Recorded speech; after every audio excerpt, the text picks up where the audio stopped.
Oh my gosh, I have blood pumping through my veins, flowing through my arteries. My heart is racing. This is insane. This is nuts. By the way, ever since really this morning, the spread and money line bets for Michigan Ohio State have heavily jumped in favor of the Wolverines. Ohio State's still ahead by 55 to 60% in money line and spread, but there's been a significant amount of bets on Michigan this morning. But welcome in, guys. May the best team win. That's all I'm going to say. Chris Lane says go Buckeyes. JW says go Buckeyes. And SFS Inverted, obviously an Ohio State fan. How are all of you doing today? Okay, before I do anything else, I'm going to quickly pin a comment. Whew. I'm nervous.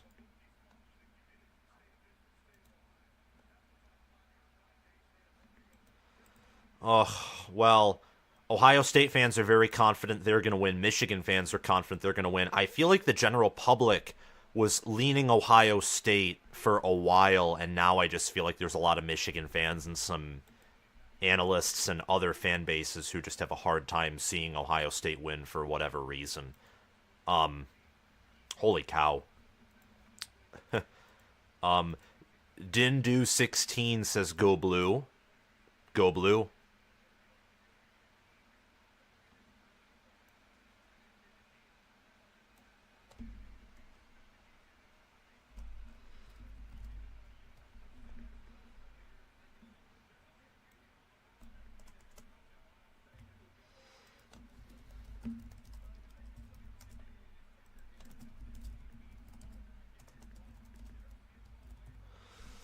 Oh, wow.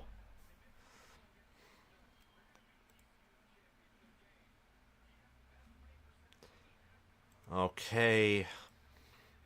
Oh my gosh. To be honest, I'm scared as hell. I understand that. I am too. I hope I don't have to shut this game off as I did last year. Well, unfortunately, SFS Inverted, I think we're both, for the first time in a while, going to we're going to desire to have each other get angry, because we both want our respective teams to dominate the other. That's just facts. It really is just facts here.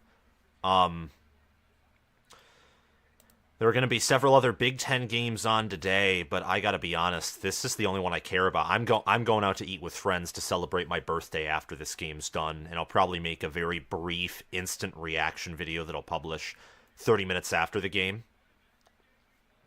Um, wow, I don't know what to say, honestly.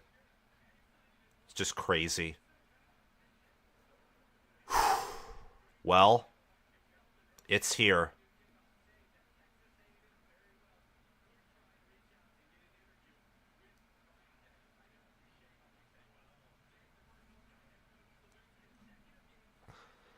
Oh, wow.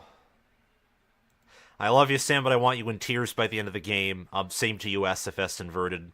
Juan Gillen 1 says go blue. Go blue to you too, Juan. Oh my gosh. My prediction was Michigan 31, Ohio State 17. I think it'll be a close, relatively back and forth game until really the third, fourth quarter. Um, Michigan is favored here to win according to FPI and according to Vegas. Most people are picking Ohio State to cover and win via money line. About 59% are on Ohio State money line, and 56% are on Ohio State spread. The consensus is that this will be a low-scoring affair. I don't bet, don't really advise it, but I look at, I just like to look at these numbers because Vegas is pretty darn accurate because they have to in order to make money. Um, I think there's a good chance this hits the over just because these defenses I think are some of the best defenses. They're top 4 defenses, top 5 defenses in the country, no doubt. They haven't faced an offense like the ones they're going to face today. Michigan's offense is better than any offense Ohio State has faced, and Ohio State's offense is better than any offense that Michigan has faced. It's just crazy, honestly. I'll be doing play-by-play. I'll be doing everything that I can to commentate about this game. I'll try and be fair. I'll try and keep it excited. I'm a Michigan fan, obviously. Just gonna try and keep it very professional. I do think your 31-17 is not right, but it's all right, lol. Um, that prediction is basically me saying it'll be closer than the previous 2 seasons, but Michigan's still decisively the better team. Because I think Michigan would win on a neutral field by about a touchdown, if I gotta be honest. And if Michigan wins just by 3 or 7 at home, that implies that neutral site would be pretty back and forth. And I think that Michigan is not just the better team, they're a better team by a decent margin. But I could be wrong. I'm going to be right back. Just really quick, want to blow my nose, go to the bathroom, do anything I have to do. But I'll be right back. I'm not going to be playing ads as much as the game will be, but I'll probably be playing 2 ads per quarter. One at the end of the quarter, one at the middle during one of the ad breaks. And I'll do commentary, all that different stuff. Oh man, this is full of maize and blue. That's incredible. Okay, I'll be back really quick.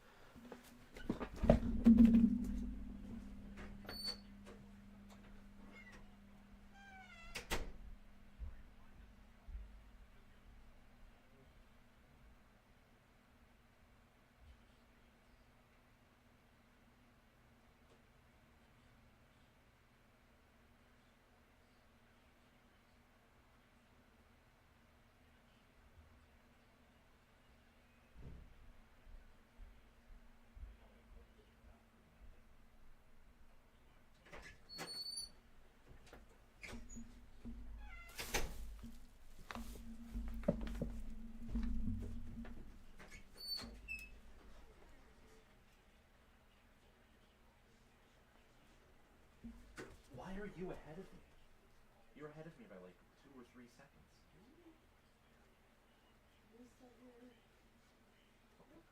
Okay.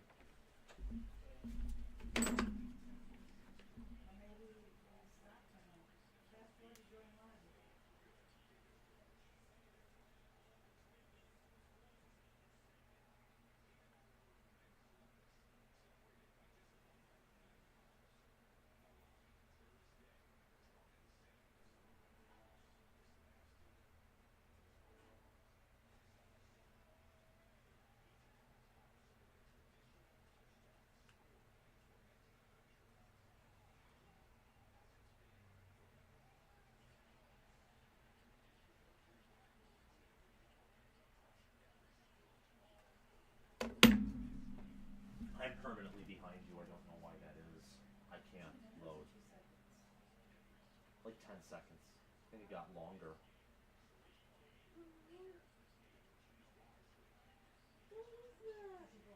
Yep. Yep, and it made it worse. Yeah, that's probably why. Lower priority. It's okay. No, the game's about to be. Let me see.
But I. Oh. No. Yeah. Shoot.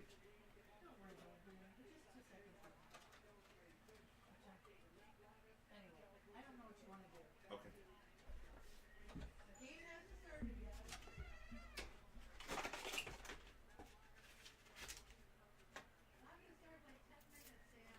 Okay.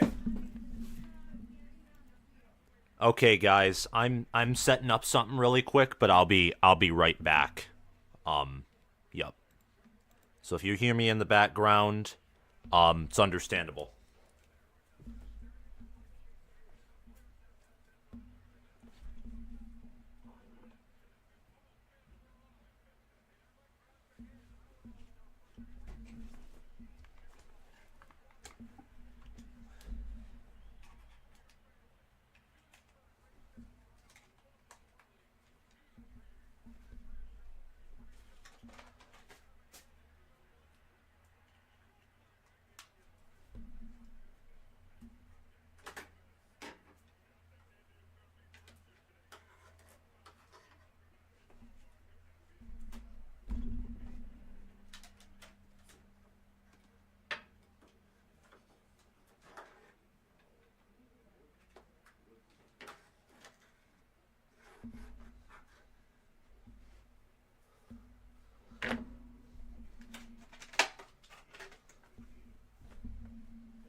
Okay. I am back, I believe.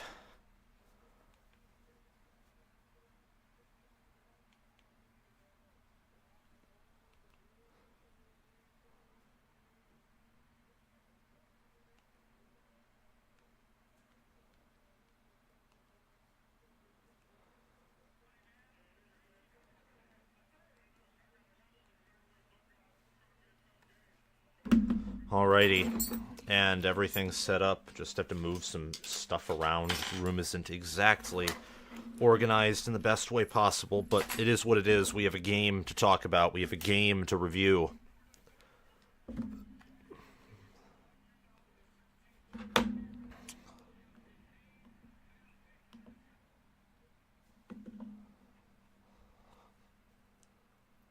Oh. Okay. Here we go. The game is about to begin. Michigan is exiting the tunnel.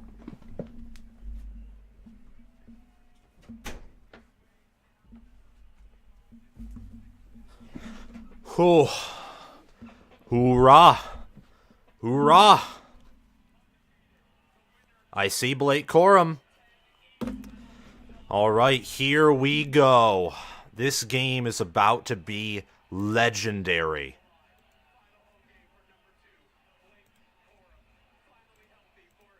Whew. Michigan wearing the all-blue uniforms. Many other schools have kicked off. Only schools that have scored points so far today are Northern Illinois and SMU against Kent State and Navy, respectively. Oh my gosh. Here they come. I'm hoping for a big Michigan win, but you don't know. But it looks like this crowd is like only maize and blue. I don't see many Ohio State fans here.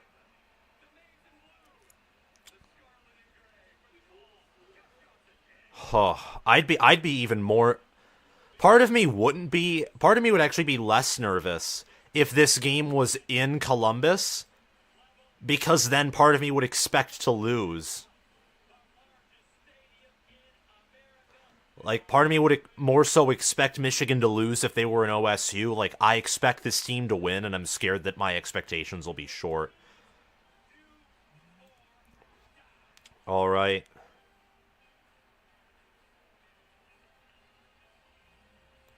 Yeah, on paper, OSU does have a worse rush defense than Penn State, and they line up wider. So I feel like Michigan might be able to exploit those gaps, but we'll have to see, because I think Ohio State's D tackles are bigger, better, more physical defensive tackles than Penn State's. Penn State's defensive tackles are pass rush defensive tackles. Okay, time to get up the depth charts for both of these teams. Welcome in, everyone. Make sure to like and subscribe and click the notification bell so that you can be notified when I do more lives like this. I'm going to be live reviewing the college football playoff semifinals, most likely. And here come the boos.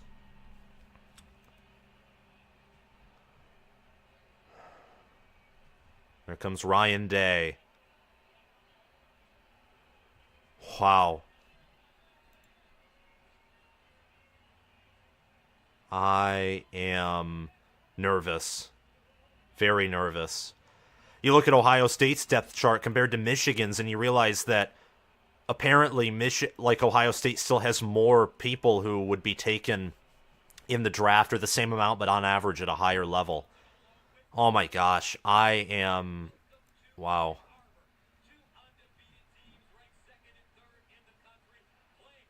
This is loud.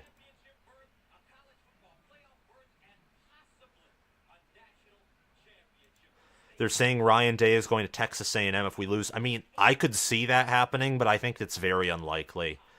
If he does, then some of my respect for him would go down the drain. Because that'd be obviously, I think, dodging. I don't know. Some would say it's him embracing other competition, but I don't know. I don't know. I mentioned that to Corn Craze 2 weeks ago as like a possible shocker hire that A&M could pull, but I don't think that'll happen. Oh my gosh, I'm nervous. I mean, like, I have the same questions that I had about Michigan entering the previous two games. How are we going to cover their wide receivers? Like, how are we going to match up against their defense? I don't know. But right now, for 2 years in a row, in the regular season, this is the best offense that Ohio State's defense has played, and vice versa for the Michigan defense playing against Ohio State's offense. Oh my gosh. I hope for the team and for Jim Harbaugh that they win so that he can coach in the Big Ten championship game. Full disclosure, I'm a Michigan fan, for those of you who aren't like subscribed to the channel or haven't been on here, or this is your first time. I would lose all respect for Day if he does that regardless of the result. Yeah, I would lose respect from that. That's obviously, that's probably a lateral move, if not a downward move, from terms of prestige. A&M probably is willing to throw more money at you and participate more in NIL, but I think their administration's more incompetent than Ohio State's. and would obviously be running from Michigan. If he loses and then goes to A&M, it's him thinking I can't beat Michigan, so I'm going to leave and go to somewhere that doesn't have exactly the same expectations.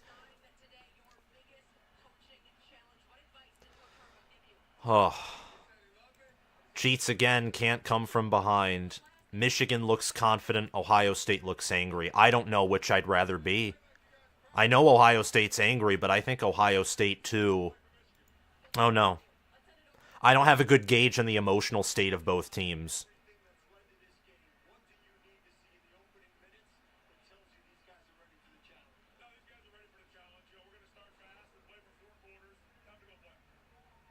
Yeah, Ryan Day sounds very confident. Very brief.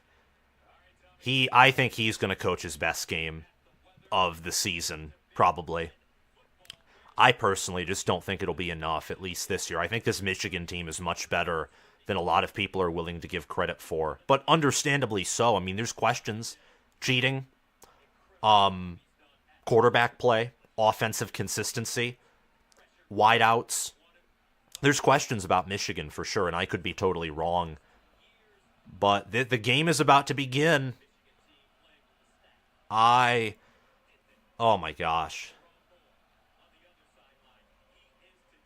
This game should be a night game. That would be awesome. I would love an Ohio State-Michigan night game. They did that in 2006. They moved it to 4 p.m. because it was 1 versus 2. I don't know. Oh my gosh. This stadium, though, I'm looking at it. I can't see a single Ohio State fan. Not that that really matters. If Ohio State's the better team, they'll win. The crowd will be quiet at the end of the fourth quarter if they're that much of the better team. Oh my gosh. Well, here we go. Here we go, ladies and gentlemen. Michigan kicks it off. And Ohio State lets it bounce into the end zone. The Wolverines deferred from the second half. And here comes Kyle McCord. Number 2 versus number 3. All right. Here we go. Let's see what happens. I might be a little behind, but I got a new Roku, so I feel like I'm a little ahead of where I've been in the past. Oh my gosh. Okay. Michigan wearing all blue, Ohio State wearing all white.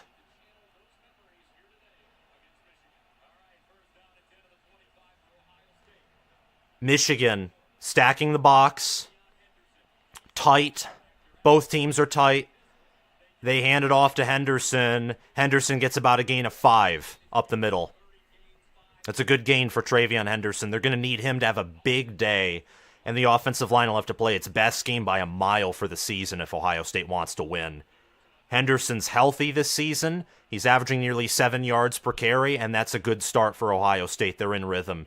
Let's see if Ohio State goes run heavy in this game, if they go pass heavy, if they're balanced.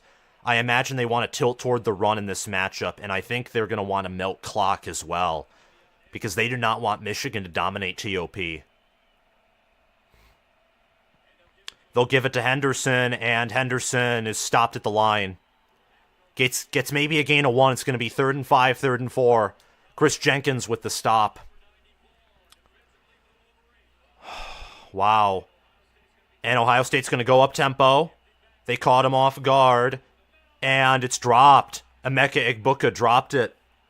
They caught Michigan's defense off guard with the tempo, but Egbuka with butterfingers. And the Buckeyes are going to punt this ball away. That's a miss. But I also think McCord had a little bit of an off throw. Let me see. Let me see this. Yeah, Egbuka was wide open. That was actually a perfect throw, but Egbuka dropped it. A little low. It was a little low of a throw, but Egbuka should have had it. So now Ohio State's going to punt this ball away. Or maybe they won't. Maybe they'll fake it like they wanted to last year. Michigan looks like they're guarding it. All right. Jake Thaw fair catches it at the Michigan 34-35. Great field position for the Wolverines right here. Only a 34-yard punt. If you're punting like Ohio State, you have to do a better job than that, because then Michigan's going to win the field position battle, because Tommy Doman will punt for about 40, Average 40 yards per punt, I think. Let's see what happens here on this first drive. Michigan's there with Corum. I'm nervous. I'm telling you, I am nervous. Eichenberg back in there, Ohio State lining up wide, but a little tighter than they normally do. Michigan's going to throw, and incomplete. Little low. Too low for Cornelius Johnson, number 6. If it was more on the money, that would have been a gain of about 7. So, 2 drops right now for both teams. 2 throws that were a little low. I wonder who's going to get in rhythm first. I think Ohio State's, I don't know. It's interesting. Sharon Moore's the play caller, so he has a lot of responsibility on his hands. Looks like Ohio State might send a blitz here. Or they might, let's see what happens. They're going to hand it off to Corum, and Corum gets a gain of 5. So Michigan's 3rd and 5 at the 40. It was a nice push by the interior O-line. And Ohio State likes to go wide, so I think they're going to be willing to give up not a lot of rushing yards, but Ohio State's going to be willing to play that bend but don't break defense. Michigan hasn't been explosive all season long. I'm relatively confident that Ohio State's not going to be worried about giving up big plays. Michigan shifts, 3rd and 5. Edwards is lined up as a receiver. Michigan going 5 wide. Edwards is now going to motion back. It'll be a screen, and a screen that's beautifully stopped. Davison Igbinosun, Tuimolau, 4th and 5. So both teams now will trade punts. Michigan at their own 40. Wow. Yeah, I don't know what that play was. It was obvious what they were doing in retrospect, but hindsight's 20/20. How behind am I, by the way?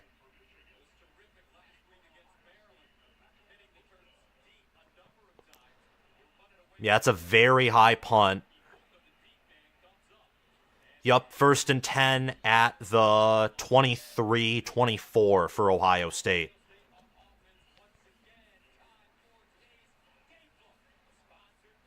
I think I'm behind a little, but let me know how far behind am I. I think probably by 5-10 seconds.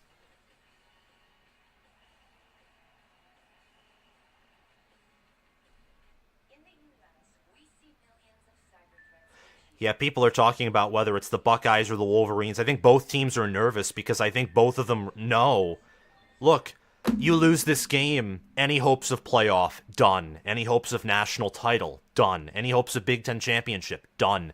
If Ohio State loses this game, the fan base is going to be toxic. If Michigan loses this game, everyone except for Michigan is going to believe as a consensus that the last 2 years are a fluke, so Michigan's program will be totally disgraced instead of partially disgraced. There's a lot on the line here. A lot on the line. Both teams looked similar. Nervous. Both defenses conservative. Not trying to be aggressive. I think whoever has the better depth is going to come out on top. Because I think both of these teams are going to attack this matchup similarly. My heart is beating so fast.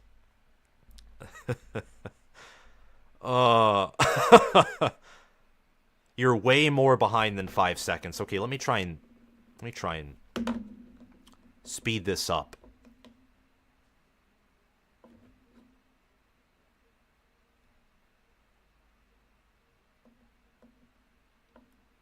I'm going to exit YouTube TV and then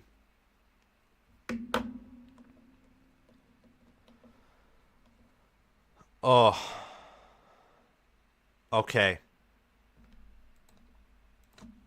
Yeah, I'm behind by more than 5 seconds, which stinks. Okay, let's rejoin.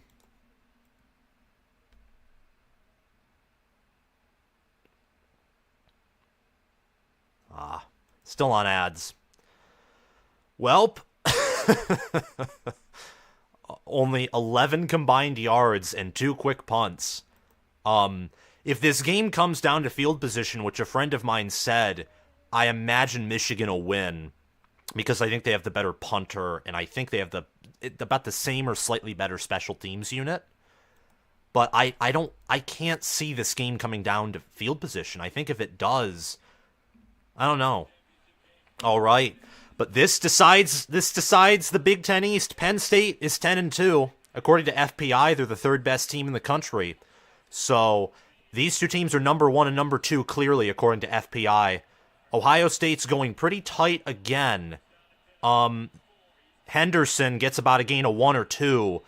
Ohio State's getting a decent push on the interior. Not exactly on the exterior, though. You're seeing Donovan Jackson and Matthew Jones. You're seeing that they have experience, they're veterans, they're great players. Tackle is a problem for OSU. It's actually the same for Michigan. Their O-lines are built pretty similarly. I just think Michigan has better depth there. All right, 2nd and 8 at the 26. Let's see what happens here. Michigan putting 5 men forward. They're going to bring some stunts, and Henderson has a first down. Easy. Found the soft spot in the zone.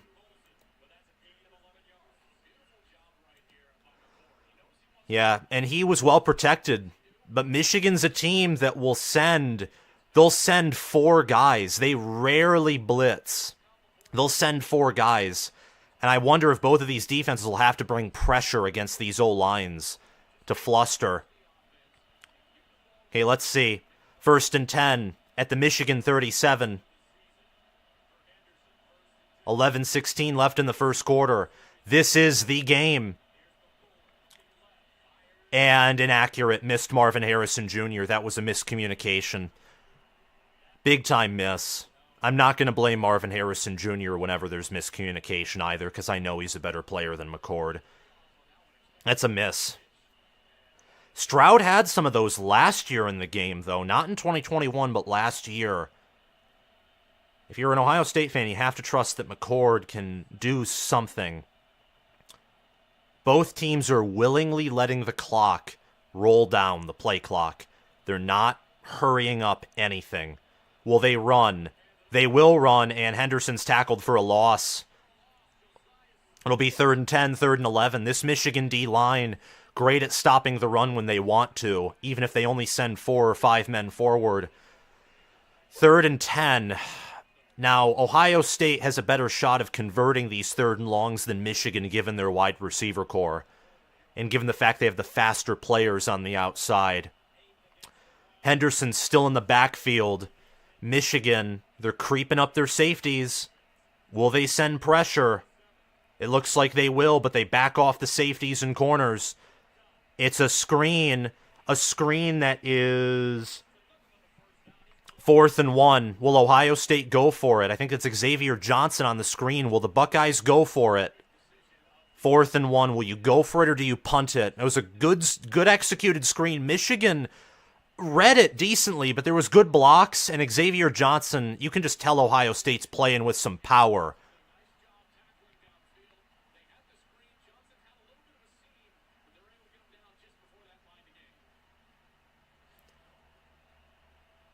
Looks like the Buckeyes will punt this away. Michigan will be looking for the fake, I imagine.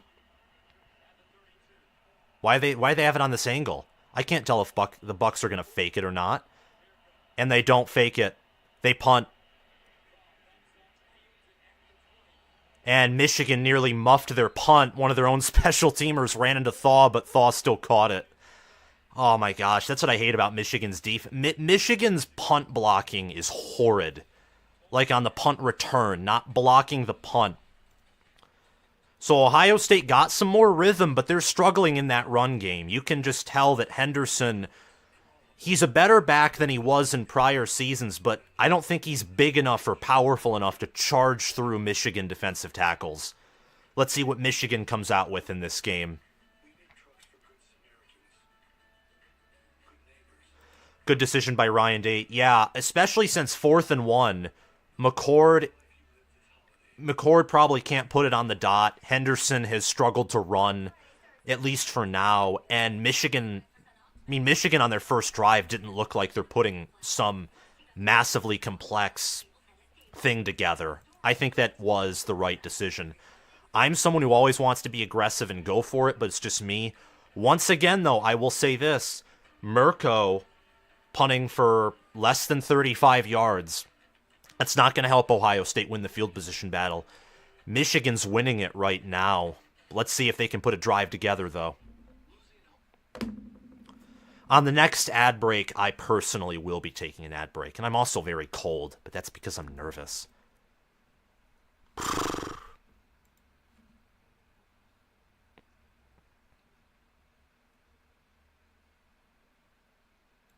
I want to hang out on here too, but my TV is behind as well. Don't like seeing what happens in the chat before it happens on TV. You're good.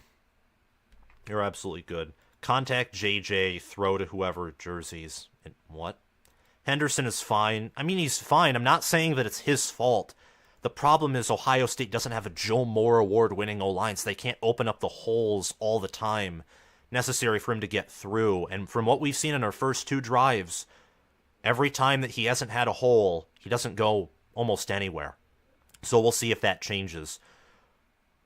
2 drives now, 2 punts for Ohio State, 1 drive for Michigan, and 1 punt. We'll just have to see what goes on. Michigan started this game being given about a 55% chance to win, according to FPI.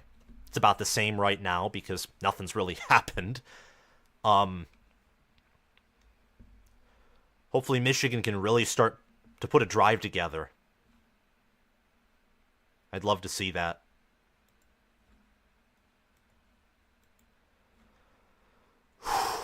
We can't turn back now, though. We can't. The game.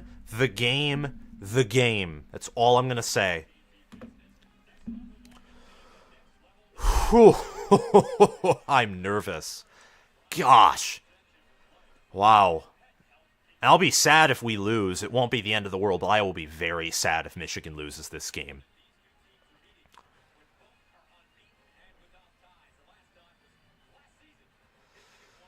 Oh. Let's see if McCarthy can put something together here. Had an inaccurate throw. Got to his first read with Edwards. A design screen. And Corum at a 5-yard run. Michigan going tight. And they'll run it with Corum. Corum gets about a gain of 1. Or back to the line of scrimmage. That was a nice play there. Ohio State's defensive line this year is so much better than it was last year. Tuimoloau's been more consistent. He hasn't had the same breakout game that he did last year, but he's been more consistent. Sawyer's been more consistent. The interior of that D-line, they returned all of their best defensive tackles from last season. This is a changed unit under Jim Knowles. Michigan going tight again. Let's see if they pass out of this run-heavy formation. I don't think they will. They run it with Corum. Corum actually gets a gain of 6. It'll be 3rd and 4. Nice blocking. It's Edwards, correction by me. They had Corum and Edwards there. That was like a Penn State T formation run is what that was. Except Michigan has a better O-line than Penn State.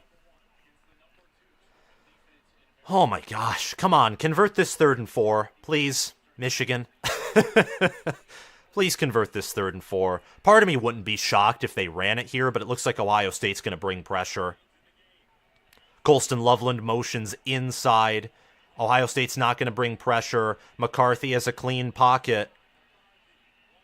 And McCarthy bottled up about a gain of 2. It'll be 4th and 2. He avoided the sack, was pressured, but he avoided the sack and it was nice coverage. This Ohio State defense is really good in coverage. That's their strong suit. If you're going to beat them, if you're going to move down the field, you have to run. That's what Rutgers taught us.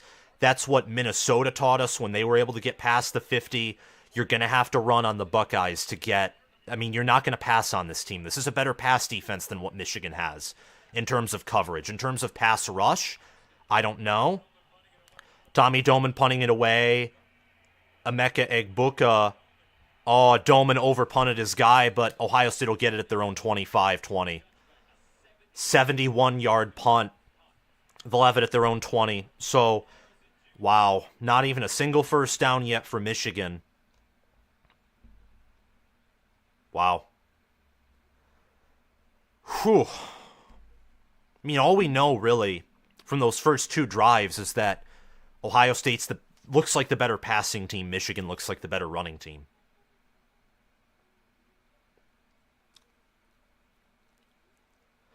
Yup. Both defenses are stopping the other one, but I think it's only going to be a matter of time before someone scores. Okay, I'm going to insert an ad break, and we'll be right back. Thanks.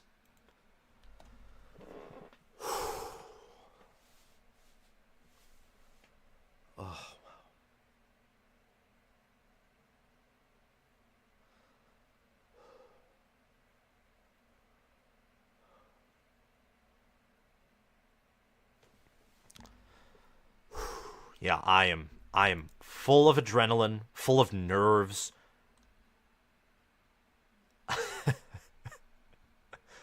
Oh my gosh. I don't know.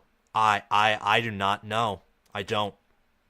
I mean, part of me feels like Ohio State. Part of me feels like if you're Michigan, it was almost better to run on 3rd and 4 than try and pass. But that's the chess game, is neither team knows the opponent plays. Neither team does. Michigan averaging 3.3 yards per carry. Ohio State averaging 2. Michigan hasn't completed a single pass. Well, they have, but for 0 yards. Ohio State's completed 2 passes. Both defenses feeling each other out. Both have 8 total tackles. Gosh, I mean, nervous. Nervous. I am. And I am hoping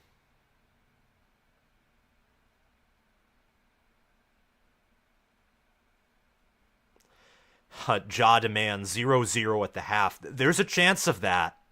That wouldn't be encouraging, though, for either team's national title aspirations, unless these defenses are just that good. Or that elite, rather. Okay, come on, Michigan. Get a pick 6. Pressure McCord. Make him throw it into, like, the dirt, and Sainra still picks it off. That would be awesome.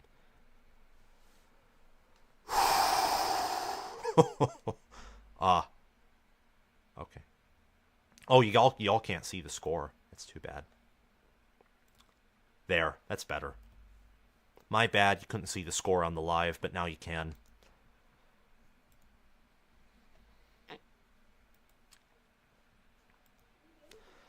And we're back.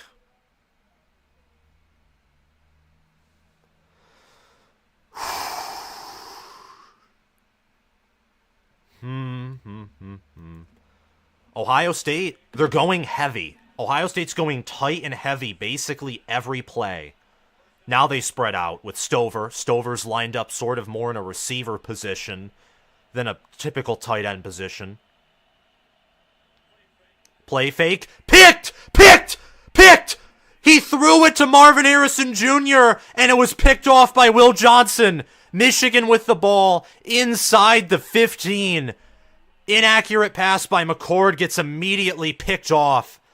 Yes. 1st and goal for Michigan. Wow. I can't get too excited, though, because Ohio State's the team that, like, the next play could get a 75-yard TD pass. And yeah, a person, that is not C.J. Stroud. Stroud would not have thrown that ball. That was tight coverage. If anything, Marvin Harrison Jr. was playing defense. Let me see this. I think he was... Yeah, he was pulling. He was pulling on Will Johnson. That's not Marvin Harrison Jr.'s fault. McCord should have read that better. Okay, Michigan, 1st and goal. Just do not turn it over. And please score a touchdown. Ohio State being very aggressive. I think they're expecting a run to the left side. They shift. Michigan runs, and Corum is stopped for about a gain of 1.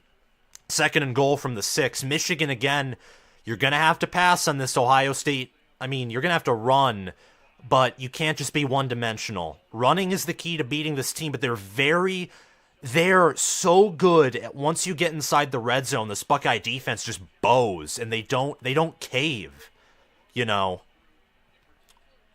But wow. I mean, this game, from what people are saying about this game, you know, being close, you can't afford turnovers. Michigan just has to be safe. They'll run it again. Corum down at the 2. Found a hole. So 3rd and goal. I would say maybe this is being too conservative. If Michigan runs it again and they're stopped, I almost say take the field goal. You got to get points. Wow. Oh my gosh. Okay, Michigan's bringing out an extra offensive lineman. They're down. Okay, come on. Bredesen's lining up as a tight end. Ohio State, they're going. We're going goal line here.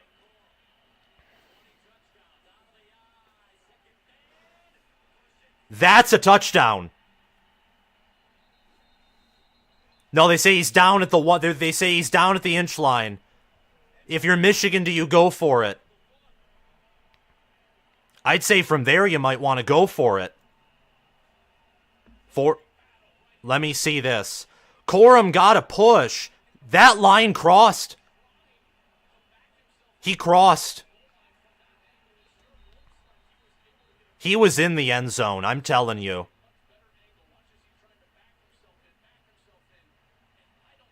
I don't know. I don't think they have enough. I don't think they have inconclusive evidence to overturn it, but from one angle it looked like he was in.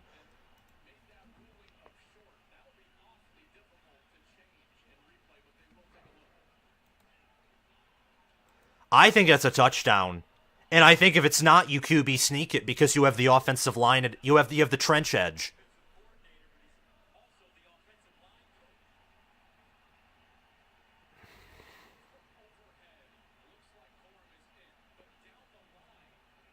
Down the line, it looks like he's short or it's inconclusive. Above the head, it looks like he's in, but that's an angle that would favor that spot anyway. He's probably short by about an inch, I would say. I mean, I'm not going to say it's an unfair call because it's that close. So if it's ruled a touchdown, it's not something to complain about. If it's not ruled a touchdown, I'm not going to complain about it as a Michigan fan. That was a really good job, though, by Ohio State's defense. They did not give up. They did not give up. You got to give it to Ohio State's D-line there. They're taking a while to review it. Let's see. I'd say it's inconclusive.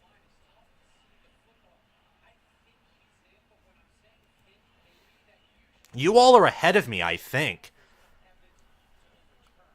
Okay, let's see. 4th down. 4th and goal from basically the 1-inch line, and they're coming back out. Let's see what happens here. Oh my gosh. Oh. This is a risk, but if you don't get it, you're pinning Ohio State in their own territory practically. Okay, Ryan Day, he's breathing through his headset. Corum, easy touchdown, Michigan. Blake Corum with his 21st rushing touchdown of the season, and Michigan grinds through a strong Ohio State defense after the turnover, and they score first.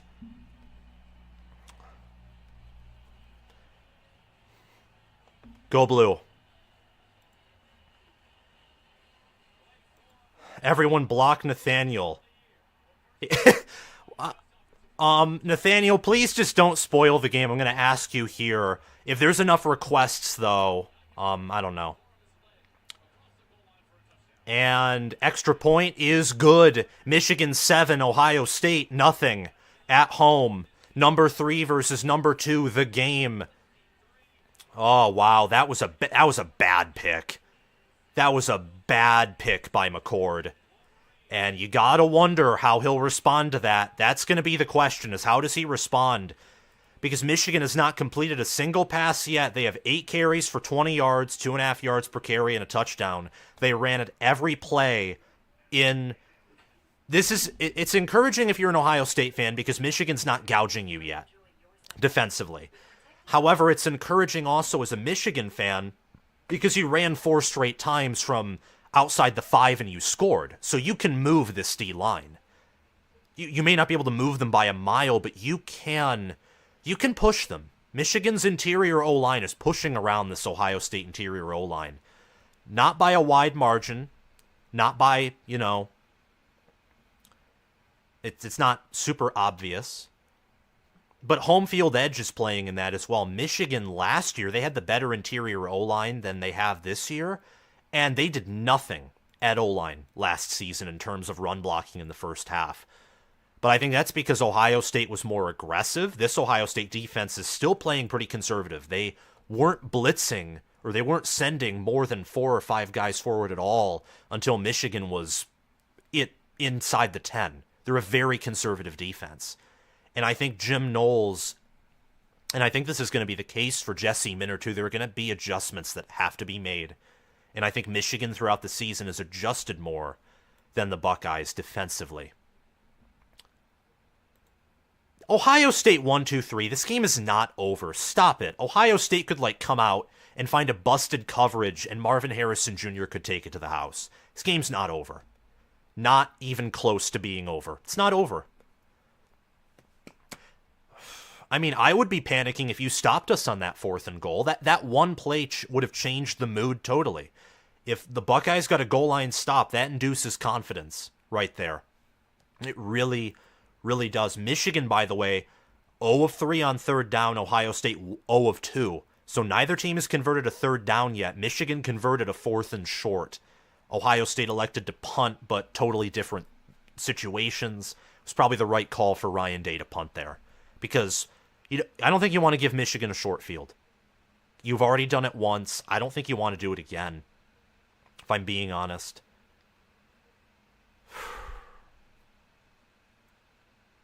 And Michigan's defense, they only had to come out for one play. So they're pretty rested right now. But we'll see. Ohio State has playmakers. They have playmakers. It's not over. Stop it. You all are pessimists.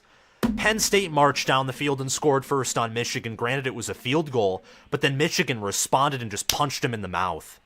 Maybe that's what Ohio State does here. I'm still nervous because I know that this game is a game that I predicted to be close for probably 45 or 50 minutes or 55 minutes, then Michigan would pull away very late. So I know this is a game. It's the game. Michigan kicks this off. 7-0. Touchback. Buckeyes will get it at their own 25-20.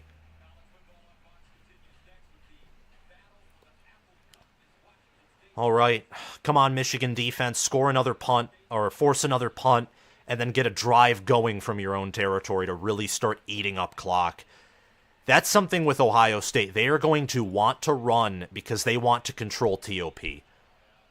Because TOP and running the ball determines the winner of the game. More often than not. It's not a given, but over the past 21 matchups it has. 1st and 10 at the 20.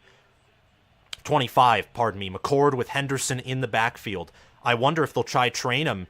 A little toss, pitch, and Henderson gets about a gain of 4 or 5. It's a nice play, nice blocking actually on the outside to pick up that gain. Could have been a tackle of just 1 or 2 yard gain if not for that block. 2nd and 6. 5:15 remaining in this game.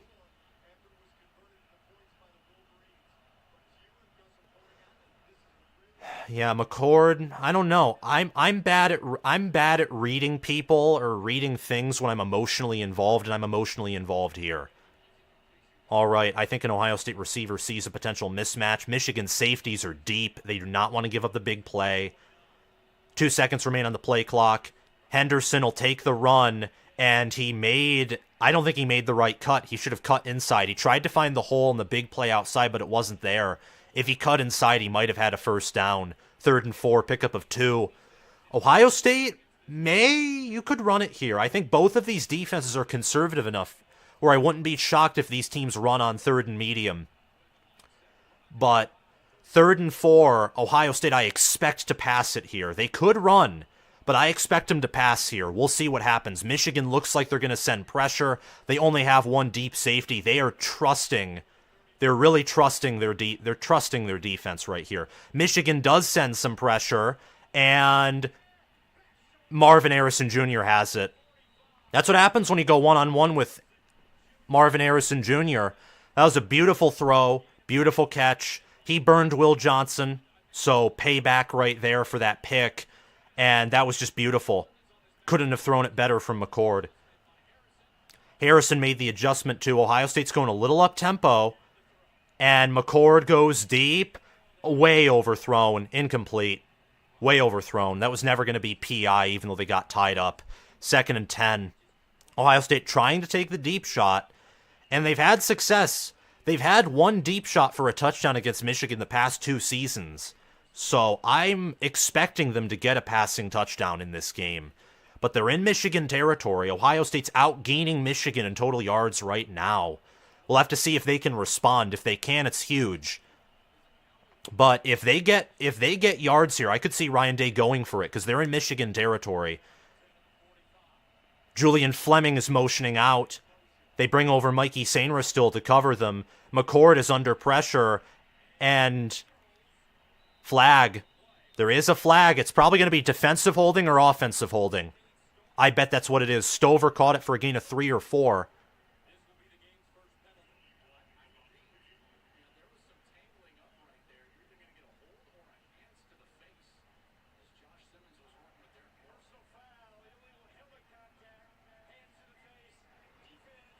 Defensive helmet contact to the face, illegal.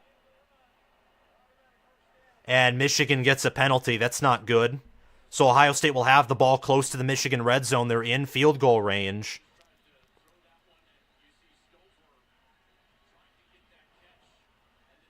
Wow. But Michigan got a little bit of pressure. Okay. 1st and 10 for the Buckeyes at the 27. They're going tight.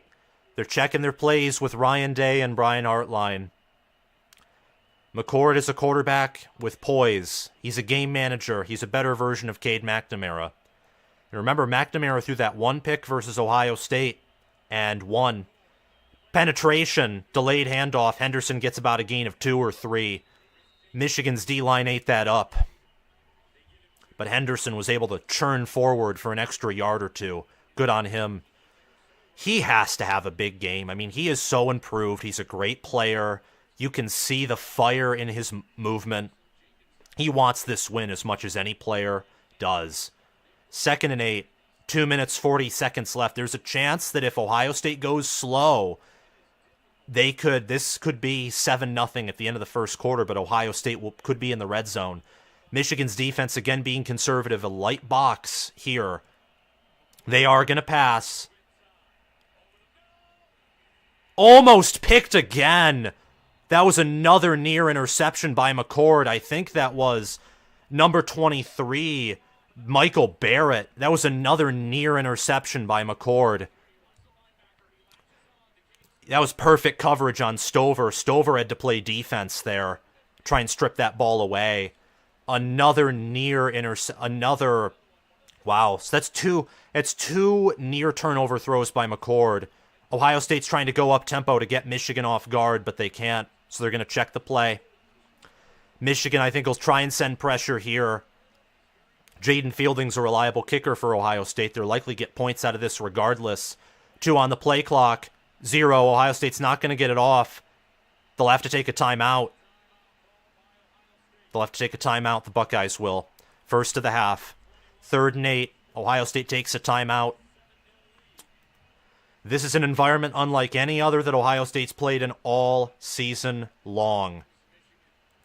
Yeah, SFS inverted, almost an interception. I feel like Nathaniel Lathy's ahead, though, so I'm going to jump really quickly off. But he almost has 2 picks on the day. McCord does since the first quarter. If you're Day, or if you're, there has to be a way you can get McCord to improve. Let's see if Ohio State scores a touchdown here. It wouldn't shock me. Michigan has been willing to go one-on-one with Marvin Harrison Jr., it looks like. But we'll see. Temperature's cold. Wind 6 miles per hour. And Ohio State having to use their timeout means the noise is confusing this team. You see the yellow pom-poms here. 3rd and 8. McCord back there with Henderson. 4 receivers available, including the tight end, Cade Stover. Michigan looks like they want to press, maybe bring some pressure. Julian Fleming's motioned in from the left side. Snap, clean, and incomplete. Couldn't get to Emeka Egbuka, and Ohio State will have to attempt a field goal.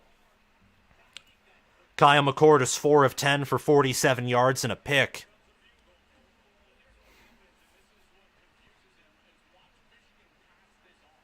Yeah, Michigan did a very good job of they didn't fall for the crossing routes. They didn't. They passed off the attempt to skew the man coverage. Let's see if Fielding can make this kick from 43. I expect him to. And he makes it very clean. Michigan 7, Ohio State 3. Reminder, just a reminder, this was the score of the Michigan OSU game last season early. Ohio State was up at home, and it looked like they were going to take control. And then Ohio State found a way. This is a game of 4 quarters. So it's better to get 3 points than none. 7-3 Wolverines. 2 minutes and 13 seconds left. And Ohio State after that has 7 minutes and 36 seconds of possession. They have 64 yards, 3 first downs to Michigan's none. What's killed them is the turnovers. The one turnover has just killed them. But let's see what happens here.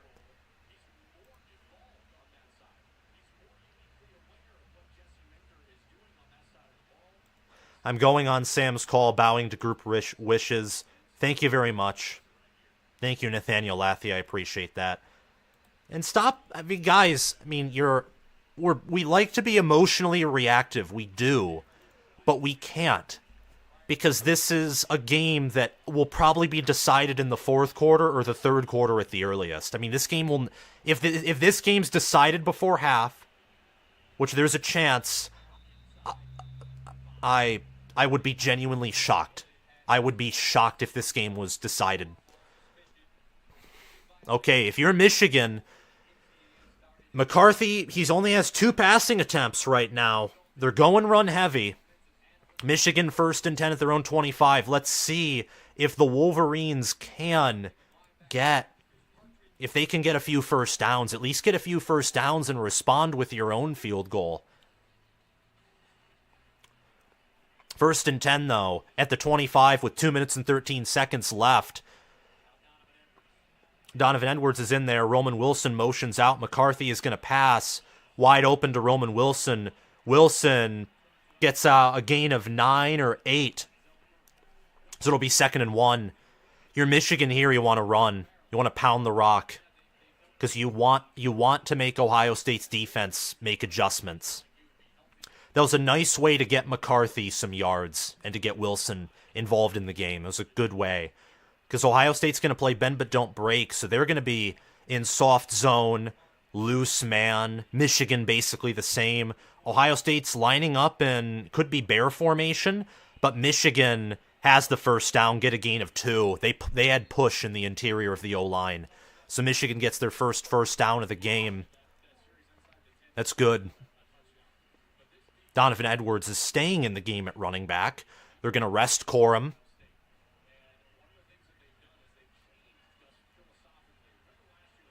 There's Jim Knowles up in the box with his headset and his Ohio State black hat.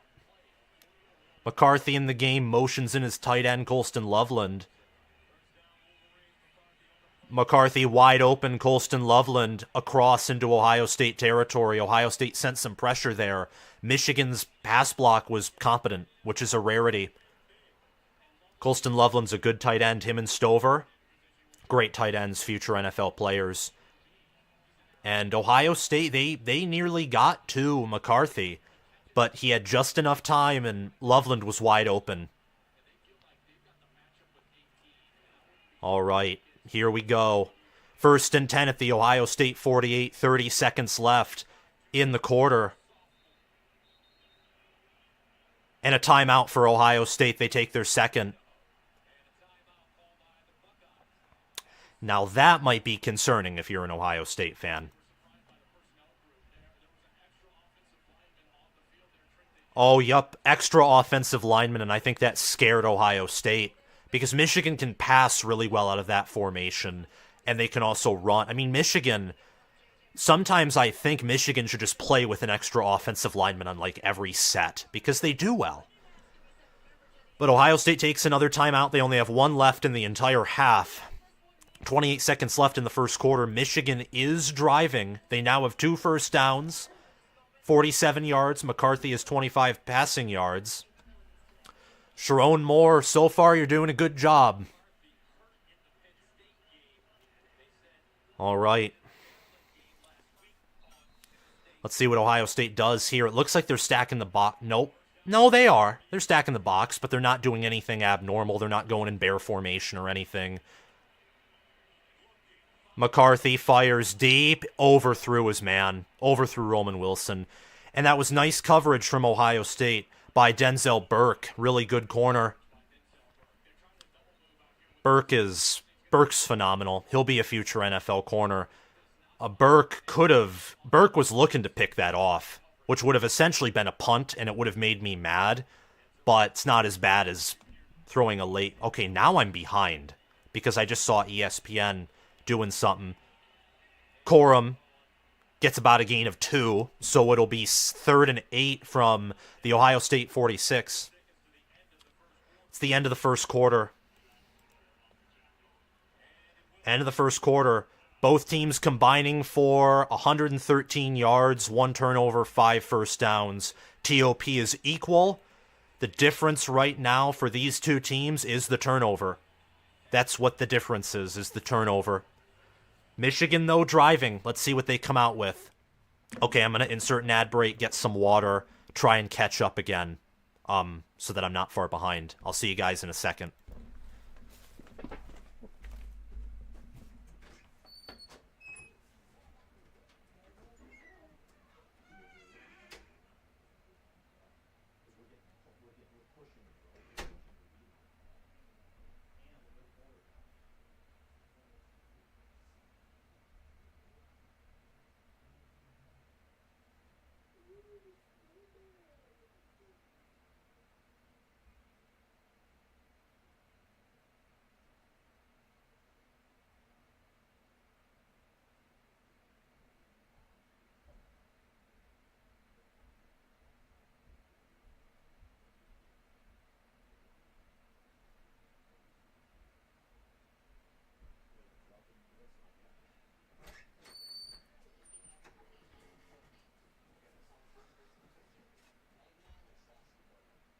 Worn this sweater over and over again, but I'm cold, so I'm going to wear it.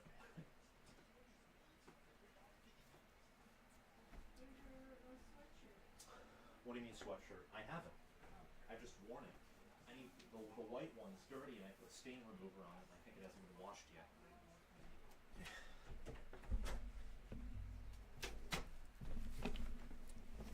Okay.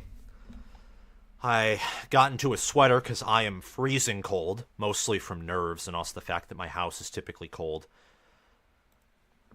Oh, wow. Okay. Some scores around the country. Texas A&M 10, LSU 7. Louisville and Kentucky are tied at 7 apiece. Indiana is beating Purdue 14-6. UCF's beating Houston 13-10. SMU is beating Navy 28-7. SMU probably should be ranked if they win this game and go 10-0. They'll be undefeated in the American. And that's all the games that are going on right now. It's basically the game. That's it. The game. Also, remember the Big Ten ad that starts at like Nebraska and moves all the way to the East Coast? That's the last time that Big Ten ad will be played. It's the last time that ad will ever be played.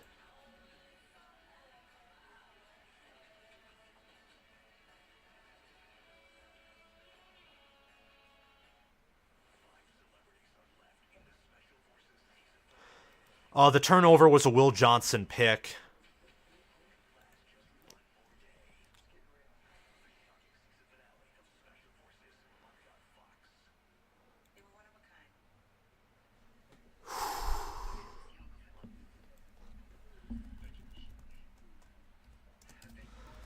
All I'm going to say as a Michigan fan is if Ohio State wins, I'm going to be mad because McCord hasn't looked good so far, and I do not want to lose to an offense that has a quarterback that's not elite. I don't. Like, lose to Bo Nix, okay. Lose to Carson Beck with Brock Bowers, okay.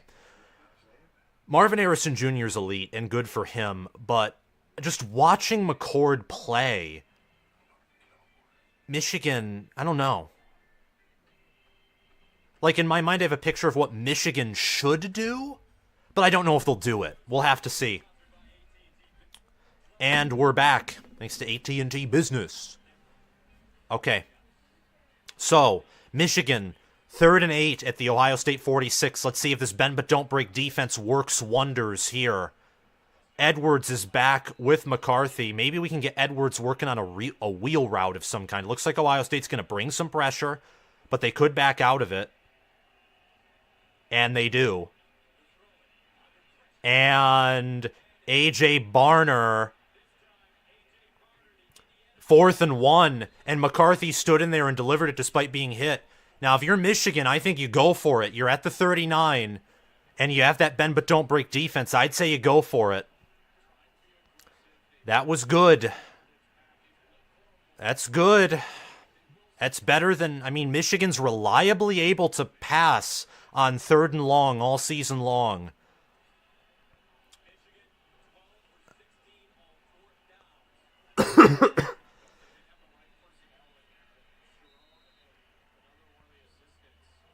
And Michigan didn't have the right personnel, so they're going to have to call a timeout. And that. Ohio State's timeouts have been nerves, or they panic because they're like, whoa, or the delay of game near. This one's inexperience. And I don't know which is worse, honestly. Because, again, I think Ohio State has a coaching advantage here. I think if this game is close and it comes down to a 4th down or a stop at the goal line, or you need that play dialed up, or you need to make a critical decision, I'd trust Ryan Day more. Ryan Day's never lost a Big Ten game outside of Michigan. He has a winning record in top 25, top 10 matchups. Really good head coach. Great, near elite. Actually, that's even inaccurate. I've said he's an elite head coach multiple times. I guess I was thinking about just how Ohio State's performed this year, and I think they're elite. But just compared to what I've seen in previous seasons, it's so hard. Corum's back there. Ohio State they're not going bare. Okay, now they are.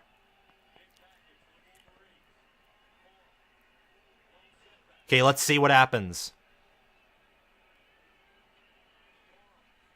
And he gets it. He got it. He dove. That ball was 2 feet over. Yeah, he got it.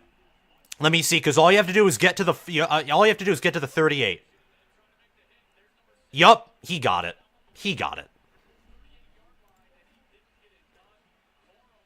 Wow.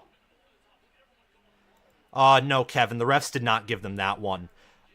There's a better argument if Michigan got the touchdown on that 3rd and goal that the refs would have given them that one. That was clean. They got it. Edwards looked like he had a hole initially, but no. Gain of 2. Ohio State, they're so good on the interior of that D-line and at defensive end. That's why they've improved so much, is because they're more physical defensively. They're not just finesse. Also, their secondary's good, so they can trust. They can bring a 0 blitz, and you won't be able to throw on them still, because they're that good at defensive back. All right, so 2nd and 8, inside the Ohio State 40. They're at the 36. Will Michigan run it again? They're going to check the play. 10 seconds left on the play clock. 9, 8, 7, 6, 5, 4, 3, 2, 1. They just get it off. Edwards bounces to the outside and powers forward for about a gain of 2. Gain of 1 or 2, it'll be 3rd and 7, 3rd and 6. It's hard to run on the outside given Michigan's tackles, and the fact that Ohio State is adjusting right now. They're looking for that run, and Michigan is going to have to pass. They're going to have to keep them honest. Because this defense, you need to run on Ohio State to beat them, but you can't be one-dimensional against this defense. They're too good. So 3rd and 6. Michigan is 8 up clock, so they're resting their defense, but they're 0 of 4 on 3rd down conversions. They're inside the 35, though, so maybe James Turner can get off on a field goal. And McCarthy, he's looking to run, and he might have gotten it. Yup, looks like he got it. It's either going to be another 4th down, at which case you go for it, because I don't think Ohio State can stop you. They give him the 1st down. Let's see.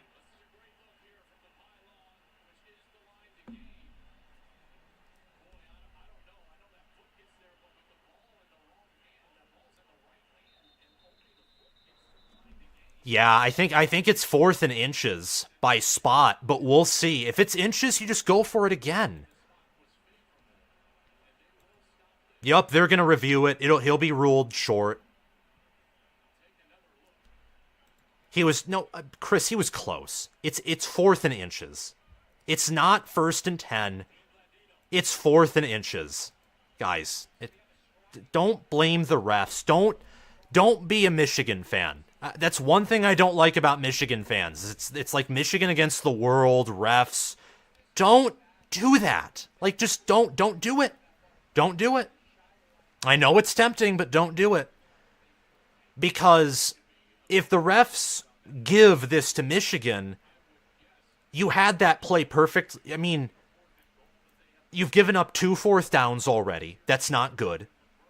And Michigan's shown they can sustainably convert those. I mean, Michigan, to a certain degree, is doing to Ohio State what Maryland did to Michigan. They get in these 4th down situations, and it's hard to stop 4th and inches or 4th and 1 when you have Corum and when you have that interior O-line. It's hard. It's really friggin' hard. But they're going to review it. It'll be short. Michigan, they're going to go for it. 4th and 1. I see it on ESPN. Is going to be ruled.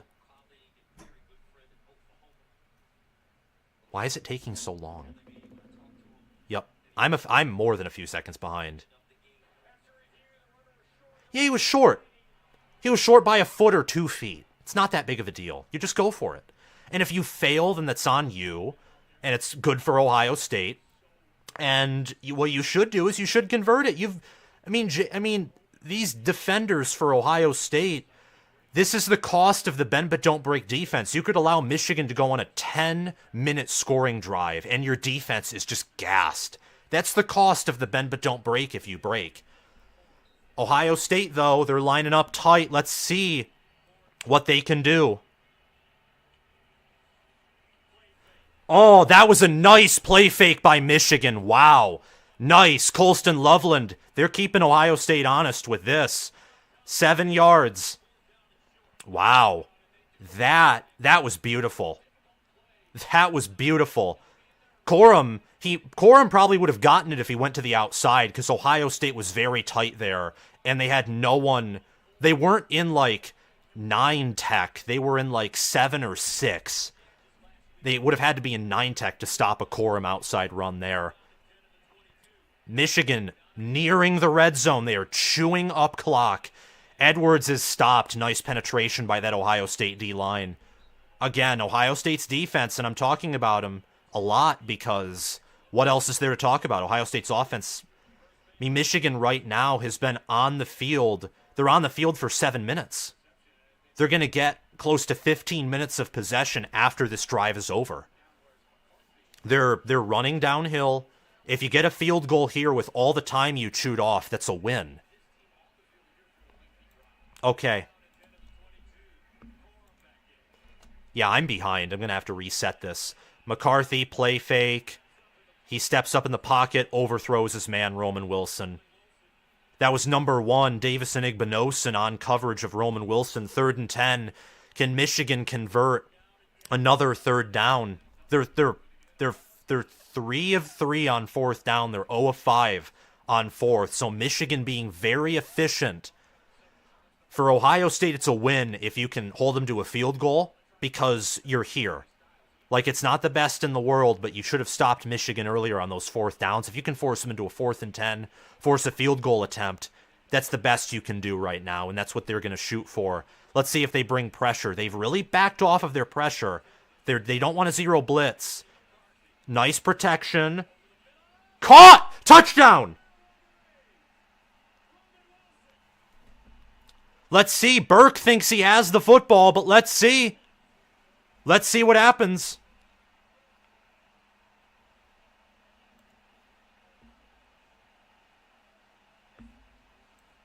Let's see if he drops it, but if the ball crosses the plane and he has control, you cannot rule that a fumble.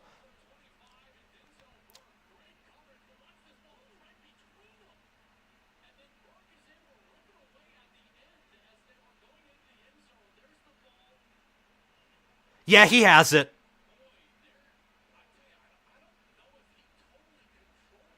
Joel Klatt, enough. Enough. He controlled it. It crossed the plane.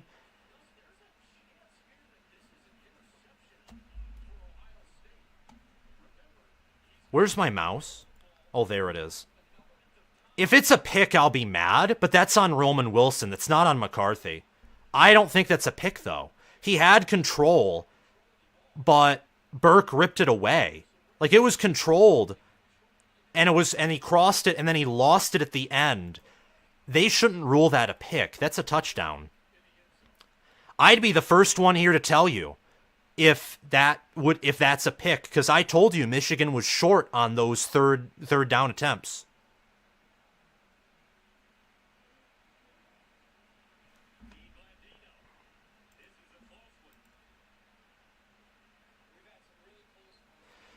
It crossed the line. I told you Michigan was short on those third downs in the red zone and when McCarthy scrambled.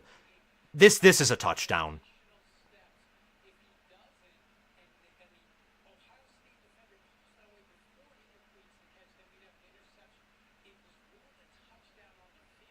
I don't think there's inconclusive evidence to overturn it. If it was ruled a pick, that'd probably stay a pick because it's that close. It should be a touchdown, though. They're reviewing it long, though, but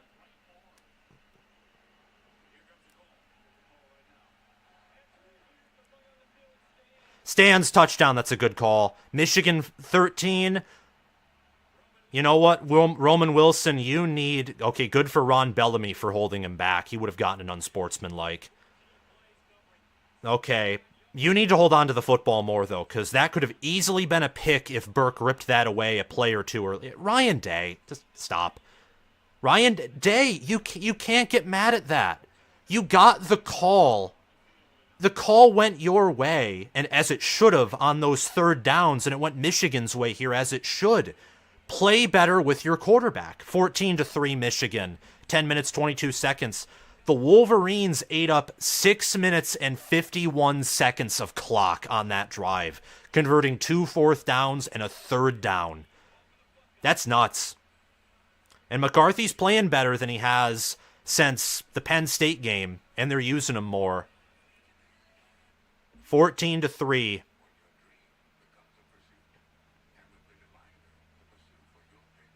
Now, the game isn't over. I don't want to hear anyone say this game's over, because it's not. It is not over.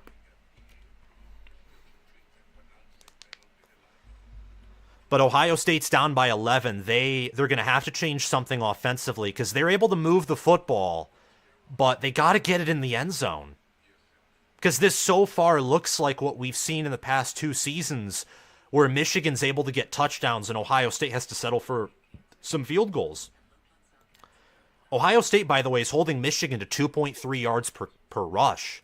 The difference is McCarthy's averaging 2 more yards per pass attempt, and he didn't throw a pick. So statistically, these two teams are very, very similar. Also, Michigan's being more aggressive.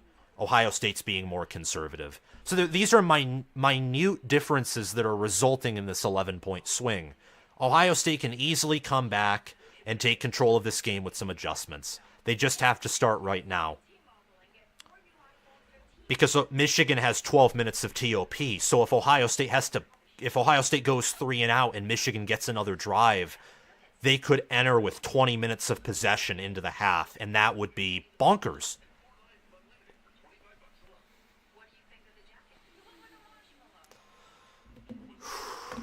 Yeah, okay, next time there's an ad break from ESPN or from...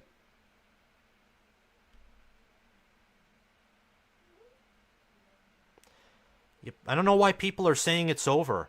Stop it. Nick, are you an Ohio State fan? I see red in your profile, but I don't know. Because that was a touchdown. Yeah, okay. Ohio State needs to get points. Even if it's a field goal here, you need to draw it back in with 1 score here.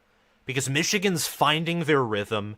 Their best wideout has a touchdown. McCarthy is gaining confidence. He's only overthrown his receivers. He hasn't thrown close to a pick all game. Michigan is running the ball well enough in short situations to have production, but Ohio State's doing a good job of stonewalling the run. Pardon me.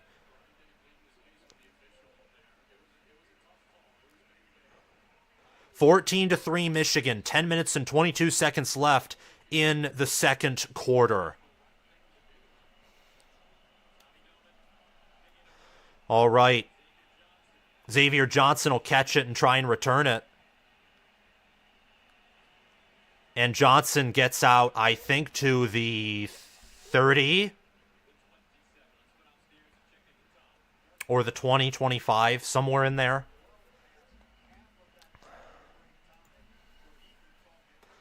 Alrighty, remember to like this video and subscribe to the channel, and also click the notification bell. Ohio State only has 1 timeout left. Remember, they used 2 timeouts to make adjustments. They're trying everything. I think Ohio State's trying to be perfect in this first half. Ryan Day said he wanted to start fast, and I think that they're trying to start fast, and they have to accept they're not a fast starting team. Ohio State's a second half team. Just stay within striking distance. Trainum got put in, and he got a gain of 9. 2nd and 1. Yeah, they need some success on the run, Ohio State does. Trainum stays in, so they're not playing Henderson right now, and that's understandable. I think they need a guy who can convert 2nd and 1s, 3rd and 1s, and 4th downs and through the run game. I think Trainum's that. Ohio State's going very tight. Wouldn't be shocked if they run, but Igbuka motions out. McCord's changing the play, so Ohio State's willing to use clock. Let's see what happens here. And McCord gets pressured in his face, and Stover. He said Kyle Stover, not Cade Stover. I don't know why he said Kyle Stover. That's a nice play. 32-yard pass. Again, Michigan's willing to go one-on-one with their receivers, which is different from previous seasons. In previous seasons, Michigan would not play this aggressive against Ohio State. But I don't think they trust Kyle McCord to make those throws consistently. I think Michigan's trying to do to McCord what Ohio State did to Aller, to make an analogy. But Michigan now is a safety deep. They're in Michigan territory. Ohio State's gotten some big plays, but nothing consistent yet. Igbuka, 6-yard gain. So Ohio State in Michigan territory. 2nd and 4. Kyle McCord right now is 6 of 12 for 85 yards and a pick. He's made two really good throws to Stover and Harrison. Marvin Harrison Jr. on Will Johnson again. Sainris still. You think he's covering Igbuka, but I could be wrong. And play action. Fake. Henderson. First down. Ohio State making their first red zone trip of the day. First down for the Buckeyes.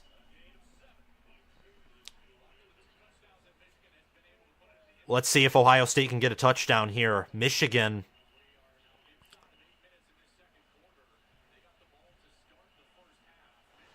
Yeah, Michigan gets ball to start second half. That's a good point that Joel Klatt brings up. So if you're Ohio State, you want to be within a score to start the. You want to be at least within a score to start that first half.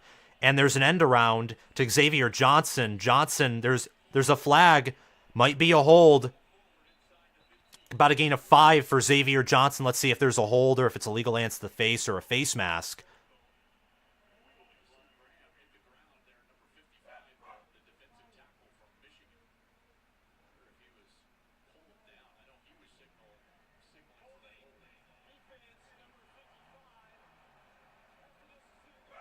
Defensive holding, so Michigan is being penalized here. Let's see what's going on here. It says holding against Mason Graham. Oh, yeah, he pulled back the offensive lineman. You can't do that, man. And Ohio State's probably going to get a touchdown because I'm way behind. Because they're 1st and goal.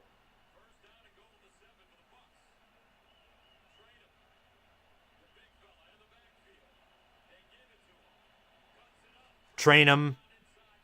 First. Wow. Yeah, I'm behind. And I don't like it. 2nd and goal. If you're Michigan, hold them to a field goal.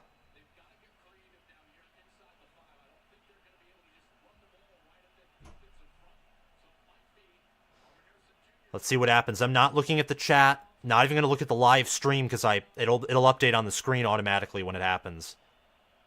Play action. Touchdown. Emeka Egbuka. Touchdown. Nice play design there. And nice pass, too. He was wide open. 14-9. Ohio State responds pretty quickly. They respond. That was 3 minutes and 50 seconds of possession. Yeah, that was... I think it was Rod Moore almost got there, but too late. Jaden Fielding in for the extra point. 6 minutes and 27 seconds left in this game. Or not in the game, in the half. So Ohio State responds with passing plays. McCord, right now, 8 of 14 for 95 yards, a touchdown, and a pick. 14-10, Michigan. Okay, I'm going to insert an ad break, and I will be right back with you all. So we have a game on our hands.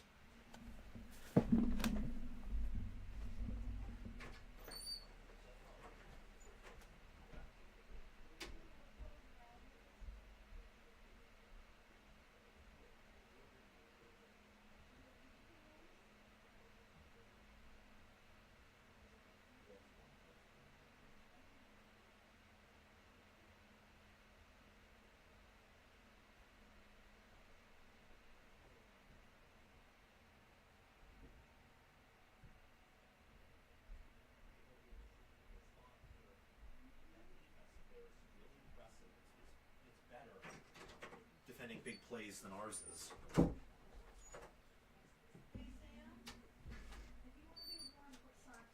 I have socks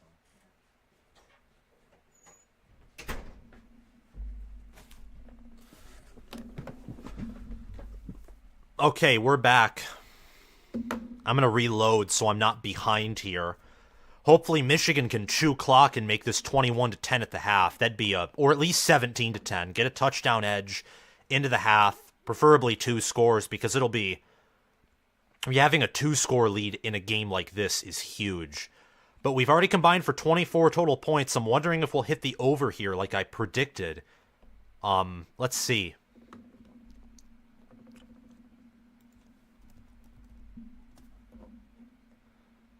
Okay. Looks like someone donated to my Patreon.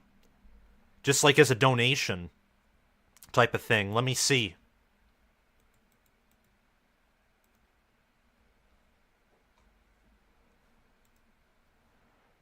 Thank you to David Eichler for sponsoring the channel. Giving $10. Thank you very much for that.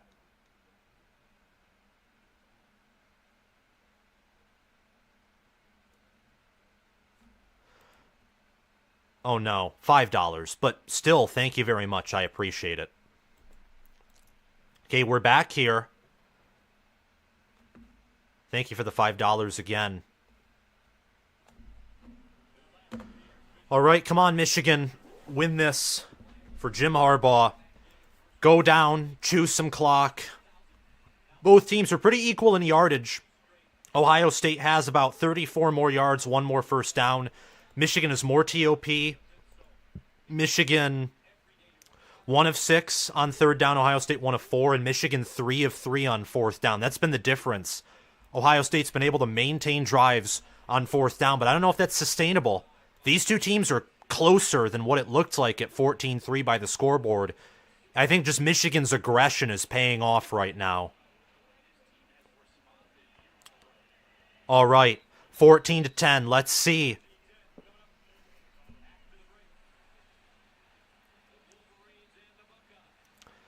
You're Michigan. You want to score here, and you want to hold Ohio State to not scoring before the half, making a 17-10, 21-10. Oh my gosh, they faked us all out. They put in a whatchamacallit, and they put in an ad break, and then they brought us back to the game, and they said after this, it's like, darn you, just to get us to watch more ads. Okay. Let's see what Michigan can do here. Ohio State's actually averaging more yards per carry right now. And both have the same amount of rushing yards. So I'm curious to see what that leads into. By that metric, Ohio State's the more explosive offense right now. Michigan's is just the more consistent. Let's see. Typically, the team that runs for the most yards and the highest yards per carry wins the game. A&M 17, LSU 14. It's about to be halftime over there. But because of the amount of punts and incomplete passes in this game, we're seeing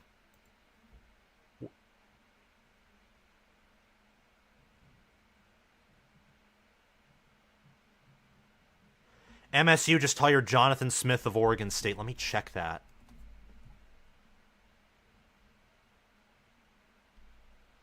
Oh, wow.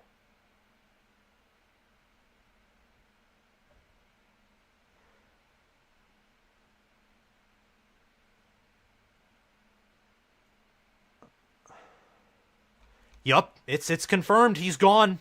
Jonathan Smith to Michigan State. Wow.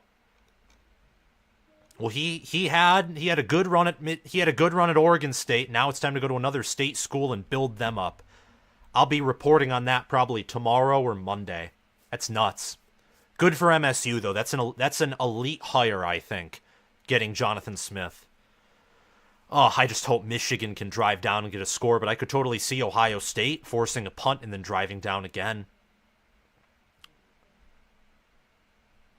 Ohio State, both of these teams look pretty even.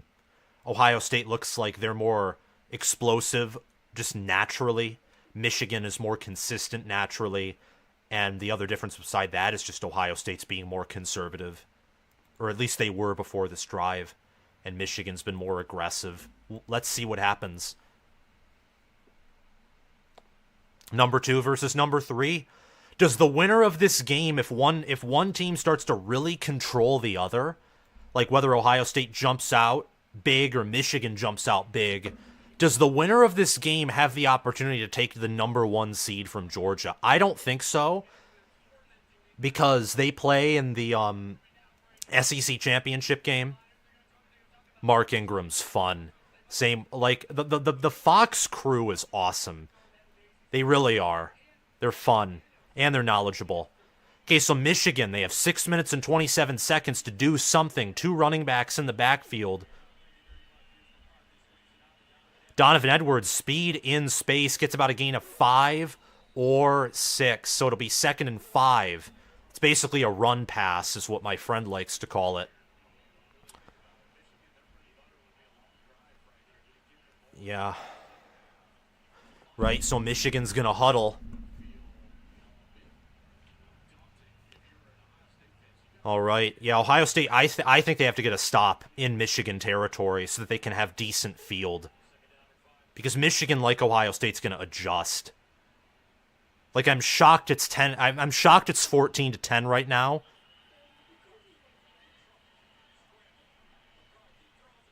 Wow, was that caught? Was that caught?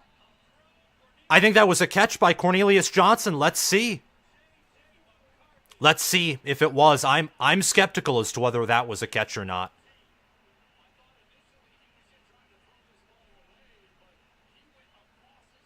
Let's see. I want to see the replay. Come on. I want to make sure that that's like a good call. But I guess they're not going to review it. Corum gets about a gain of 3. Yeah, the O-line push for Michigan initially is there, but they're not able to really bully Ohio State in the trenches. Yeah, that's a catch. That was a really beautiful throw there by J.J. McCarthy. 2nd and 7, they're in Ohio State territory. McCarthy is 8 of 11 for 85 yards and a touchdown.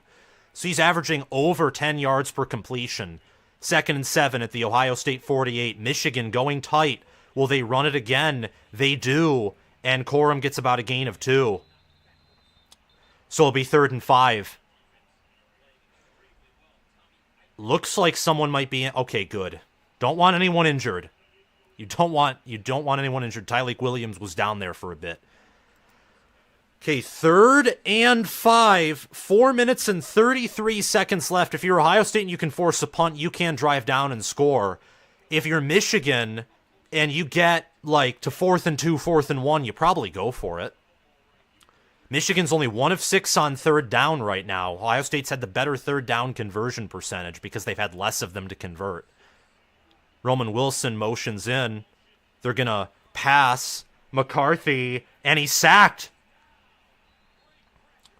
JT Tuimoloau and Michael Hall. 4th down. Michigan will have to punt. Wow.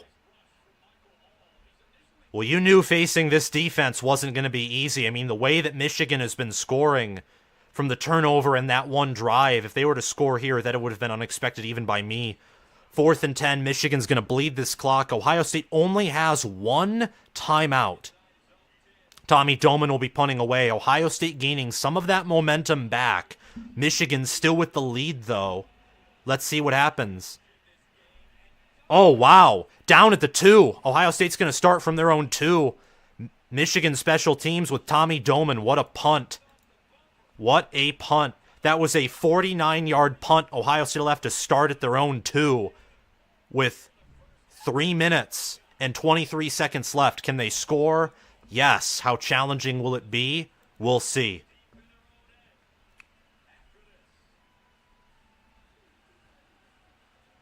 All right.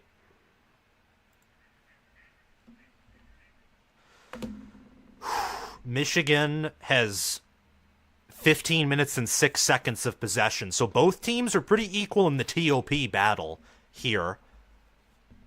So far, Michigan's had the better QB play. I would say Ohio State, they're holding Michigan to 1.9 yards per carry. I mean, that run defense is really doing a good job. But that's because Michigan's longest rush is of 5. And that's sack adjusted, too. So really, that's like, they're running for a little over 2 yards per carry. For Michigan, it's just they haven't turned the ball over, and they have better QB play. Right now, Ohio State, I think, is the better run game. But also, Ohio State's doing more to stop the run than Michigan is. So these two teams are pretty balanced. Michigan's just up by 4 right now. When Ohio State fans said, we got chat revenue. Where's the super chat? We got chat revenue. I don't mean to miss it. Okay. Hope you all have a good holiday. Go Bucks, says Chris Lane. Thank you very much for the $2, Chris. I appreciate it. I really appreciate it. If you want to support the channel, check out my Patreon page via the pinned comment and like the video and subscribe. I'm a Michigan fan who is hoping that we get a safety here. Michigan hasn't gotten a lot of pressure all day. They have had some. Both teams have had minimal pressure. But Ohio State finally got the first sack. McCarthy got a little happy feet in that pocket, but 8 of 11 for 85 yards and a touchdown. Pretty good so far. But Ohio State has Marvin Harrison Jr. They have Travion Henderson. This is a game. This is a game. It really is. Let's see what happens, because Ohio State will start at their own 2. And I'm curious. Hopefully Michigan can get a safety, like 16-10, and then at least get a field goal or a touchdown before half to go up by 2 scores. That would be awesome.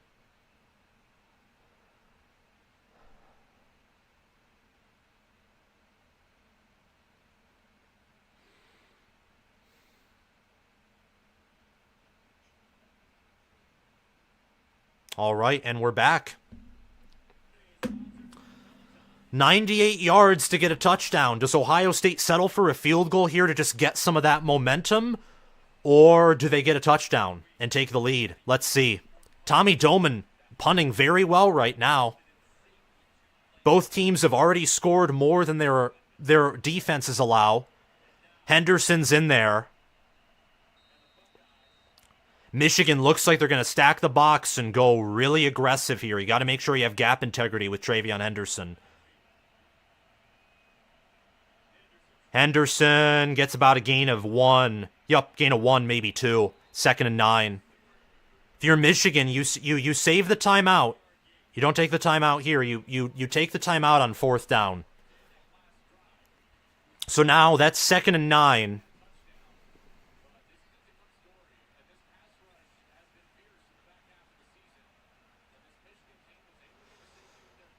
All right, 2nd and 8, they give it to him. Henderson, I think, is hobbling off. Or maybe I'm wrong. I think they bring in Chip Trainum, though. It looks like Henderson was hobbling off. Michigan, Trainum gets about a gain of 1, maybe 2. He gets 1. It's going to be 3rd and 7. Don't take the timeout. You get the ball. Henderson's banged up. That's not good. I hope that he's okay, man. Dear God, please protect TreVeyon Henderson's health, please. Like, I don't want him to be hurt. We don't want anyone here to be hurt. Ryan Day looks a little concerned, and I think he knows if he punts this away, Michigan will have good field position. McCord is going to roll out, throws, and caught. Fleming caught it, but then he... That was a beautiful throw. Let's see if he completes the catch.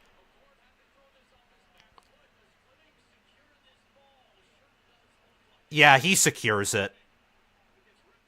He secures it. That's a 1st down. McCord, 5 of 5 ever since those first 2 drives. Let's see what Michigan can do here.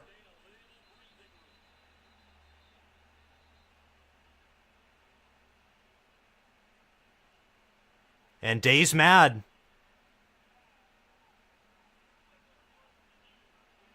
They're reviewing it. They're reviewing the completion. I think that's a catch.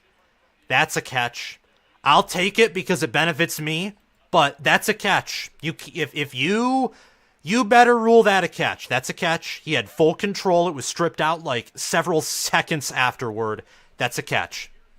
I'm telling you, as a Michigan fan right now, I would have loved for that to have been overthrown. That was a catch.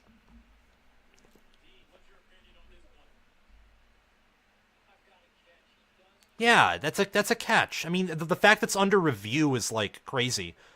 Michigan had a chance, and at best it's going to be 14-10 Michigan unless McCord throws a stupid pick or he gets sacked and fumbles it. Like, Michigan will be going into halftime up 14-10 at the best for the Wolverines. At the worst, Ohio State takes a 17-14 lead. So that 1st down was really necessary for OSU to make sure that Michigan doesn't go in potentially up 2 scores. That was a good throw by McCord, good catch by Fleming. Yeah, I mean, that's a catch. That's a catch. That should not, if that's ruled an incompletion, I will let Ohio State fans vent about that. That's a catch. Okay, Nathaniel Laffey says, yay, good, that means the call stands, and that's the only correct call there can be. Yeah, Henderson being banged up's not good. Ohio State needs a big game on the ground, I think. Maybe I'm wrong. Yeah, good. It's completed pass. 1:34 left. You only have 1 timeout. This means you got to get out of bounds or you got to get 1st downs. They can drive down the field in 1:34, guys. Ohio State can. Absolutely. They have the weapons to do so. But let's see if they actually do so. Henderson right now really looks banged up. Like, he is leaning toward his left side. Michigan, they're being conservative, but they're also willing to be aggressive here. Looks like there's some... Fleming is in motion, and he looks confused. Ohio State's taking time off the clock. Day is not happy. He's flinging it deep. Caught! With pass interference, Marvin Harrison Jr. caught it. Wow. Well, that's why you can't go one-on-one on him. Wow. With PI. And Michigan nearly got pressure. I don't know why they're going one. Will Johnson is getting cooked. You don't want to go. You don't want to surrender a touchdown to OSU entering the half. Wow. That is a great throw. Took a big hit, too. Yeah, and he was under duress. So Ohio State has it at the Michigan 42. That's where they determine he was down at. And Ohio State's not using a timeout either.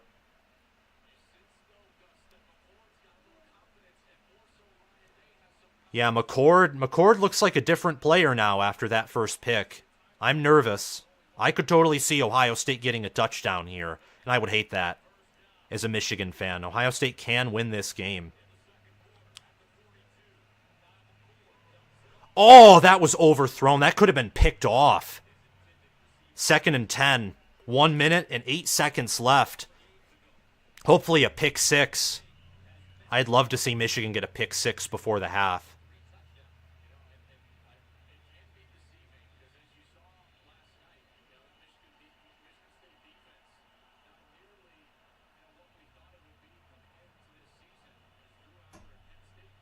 All right. Crowd's getting loud. McCord is getting protection. And Henderson, big hit. He took a big hit. Now, don't celebrate. You got to get back. Ohio State's going to get up tempo. But big hit there. They tried to get Henderson out of the backfield, and Mikey Sainris still delivered a big hit. You got 45 seconds left if you're Ohio State, and Michigan is bringing pressure. And short. Ryan Day may go for it. Cade Stover with the catch.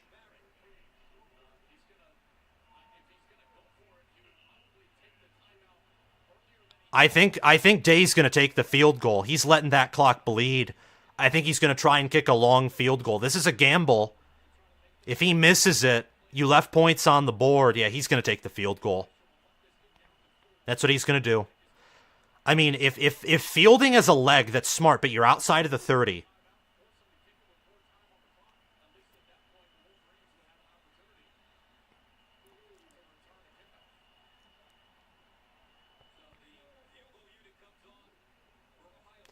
Three seconds remaining. So that was a good drive, starting from their own 2 for Ohio State. Didn't end in a touchdown, but a chance to only be down by 1 entering the half. Ohio State, I'd say, certainly has the momentum right now. Cordy, take your points, Day. Let's see if he makes it.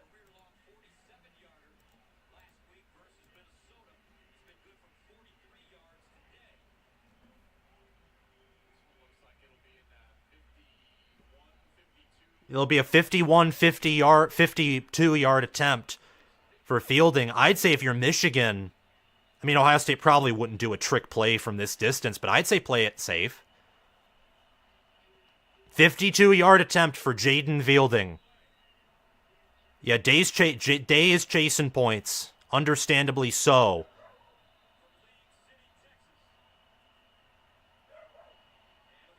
And Michigan will call a timeout. And in practice, he kicked it through perfectly.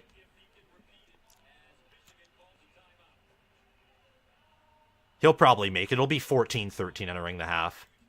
Michigan getting a chance to go down and score.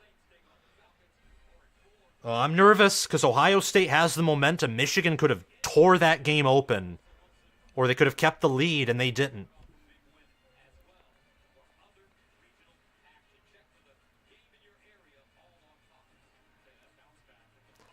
That's the thing with Michigan. They don't have an X-factor player they can just fling it up to. They have to be more consistent to win.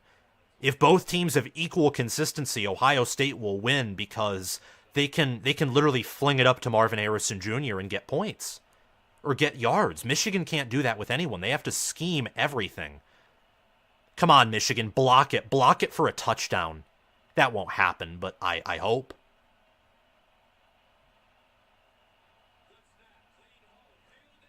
He shanked it. No good. 14-10 at the half. Ohio State came away empty. So Michigan now with some juice. 14-10. Michigan with the better special teams, better QB play. Ohio State overall with the better passing offense. Really better offense, period. Amen. Wow, yeah, it was windy and Fielding hooked it. Wow.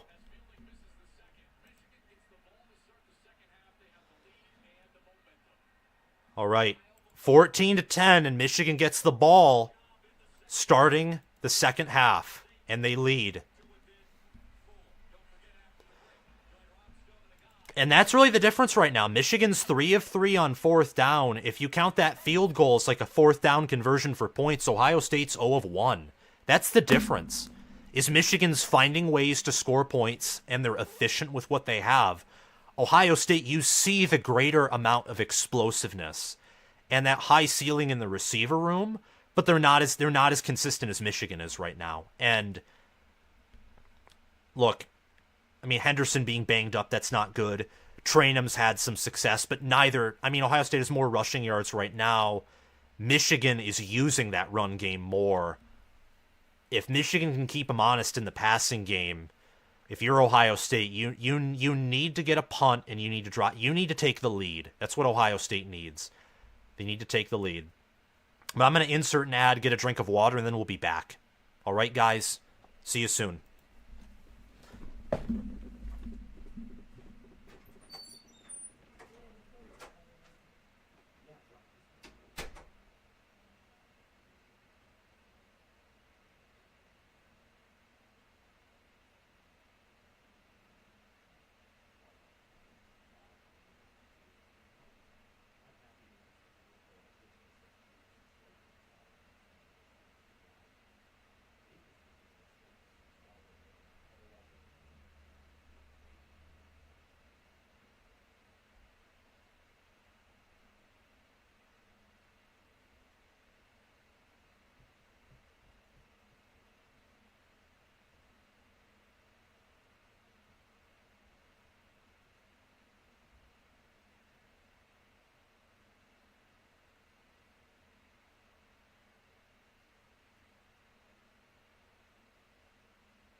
Oh boy, let me tell you what, I'm nervous. So let me review the drives, and then we'll talk about Jonathan Smith's hiring in Michigan State. So 4 punts in a row, then the Buckeyes threw a pick. That's how Michigan got their first touchdown. Ohio State responded with the field goal. Michigan 14-play drive, 75-yard score. Ohio State touchdown, Michigan punt. OSU drove and had a missed field goal. So at one point, Michigan, via making less mistakes, was controlling this game. Ohio State responded with their own controlling series. Both teams are even, I would say, at half right now. The difference is a home field advantage. It burned Ohio State's 2 timeouts. The home field advantage did. That could have cost them getting closer for a field goal, maybe taking the lead at the half. Michigan's the more consistent team. Ohio State's more disciplined. I mean, both teams are really even Steven. Difference is Ohio State, I think, has more explosive playmakers offensively. They might have the more explosive playmakers, period, but I think Michigan looks stronger. They look slower and stronger. But it's not as... They don't have the same physical imbalance they've had over the past 2 seasons. So these are like dead even teams.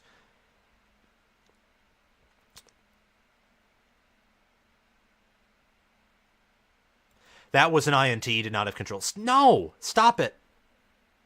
Stop it. I'm not buying the refs took something away from us. The refs have been very good this game. Ruling Michigan short when it was very close, but it was short. Ruling that a catch by Fleming. Ruling that a catch by Roman Wilson. The refs have been good this... There have not been any bad calls yet. There haven't. Michigan's had 2... The penalties... Michigan really has to clean up the penalties, because that one holding on Mason Graham, that helped Ohio State score their first touchdown of the game.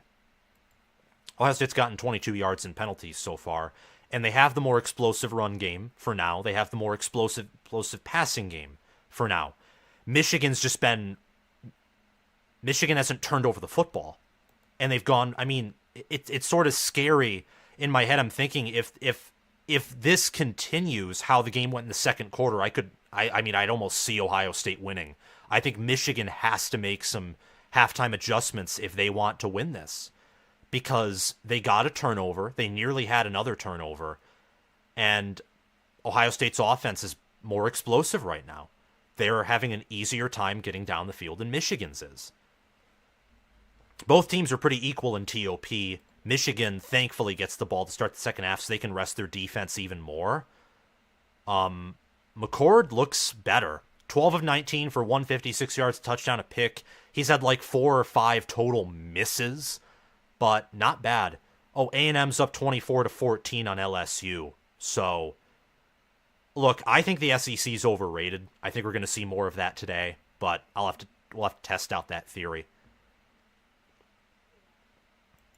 I'm not buying that was an INT, but it could have easily gone the other way. It could have easily gone the other way. I said that. If that was called as an interception, there would not have been enough evidence to overrule it. My thing was, I'm more confident it was a catch than not, plus it was ruled that way on the field. OSU is also a second-half team, remember. That's true. They're getting into rhythm. Their offense typically takes a quarter to get into rhythm, and they're getting into rhythm right now, so we'll have to see what Michigan can do. But Michigan, by points, is the best in the third quarter. I mean, their defense, outside of the Maryland game, has been the best in the third quarter. So we'll see what happens. M. Esayed, what do you think of Jonathan Smith to Michigan State? I gotta keep this up. Okay, Jonathan Smith. So, Michigan State's athletic director, Alan Haller, he fired the entire staff. So, Smith is going to bring whoever he wants to bring in, whether they have Big Ten ties, non-Big Ten ties, whether he brings his entire staff from Oregon State or not, we'll see. He's Michigan State's head coach right now.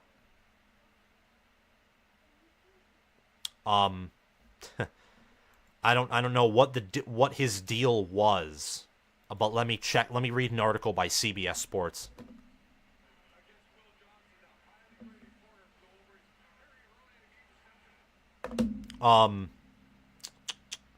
Let me just briefly read this. Jonathan has a proven track record of success, building the Oregon State program from the ground up by implementing a plan resulting in sustained historic success for the Beavers, said Alan Haller.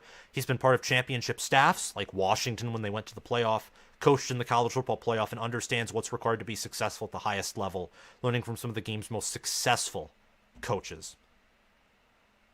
Look, I think it's a good hire. That's a hire that I'm scared of as a Michigan fan. That's a hire where I think if he hires the right defensive coordinator and they get a good defense, his offenses are elite. It might take time to establish the system because he's not known to be this phenomenal recruiter, but we'll see.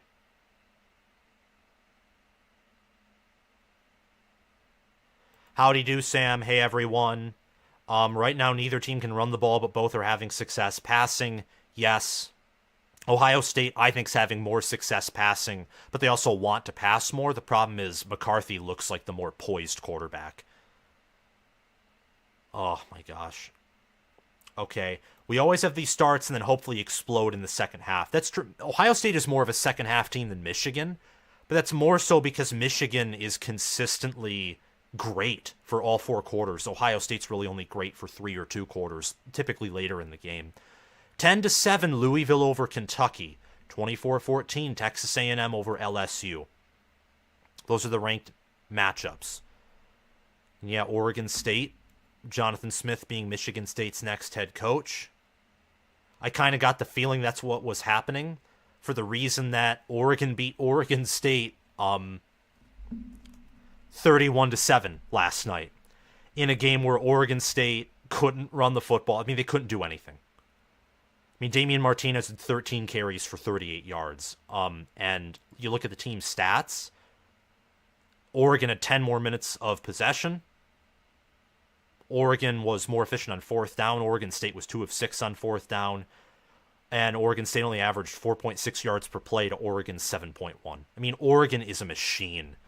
If they beat Washington, if they crush Washington, and if Michigan, look, if Michigan or Ohio State wins this game and it's by a small margin, and championship week doesn't go in those teams' favor either, I could drop Michigan. If, let's say, they win this game but it's very close, and they don't blow out Iowa, I'd drop them to 2. For Ohio State, I'd have to see how they play Iowa before if they only beat Michigan by 3, I'd put them at number 2, and if they crush Iowa, then I'd move them to 1. So I'm a little skeptical about the Big Ten from the standpoint of offenses, but we'll have to see. All I know is that Michigan right now, they're ahead at the half. They haven't exactly controlled the game, but they look like the more consistent team.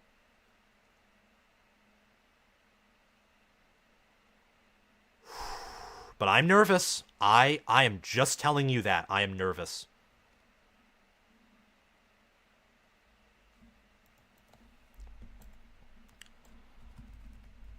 Let me see, I know betting doesn't matter at this point, but let me see what the final numbers were for Michigan OSU.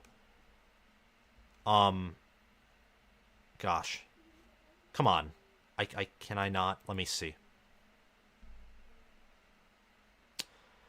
Spread closed at -3 for basically everyone. There were a lot of picks on this game. Let me see. The bets were slightly in favor of OSU, but Michigan really caught up.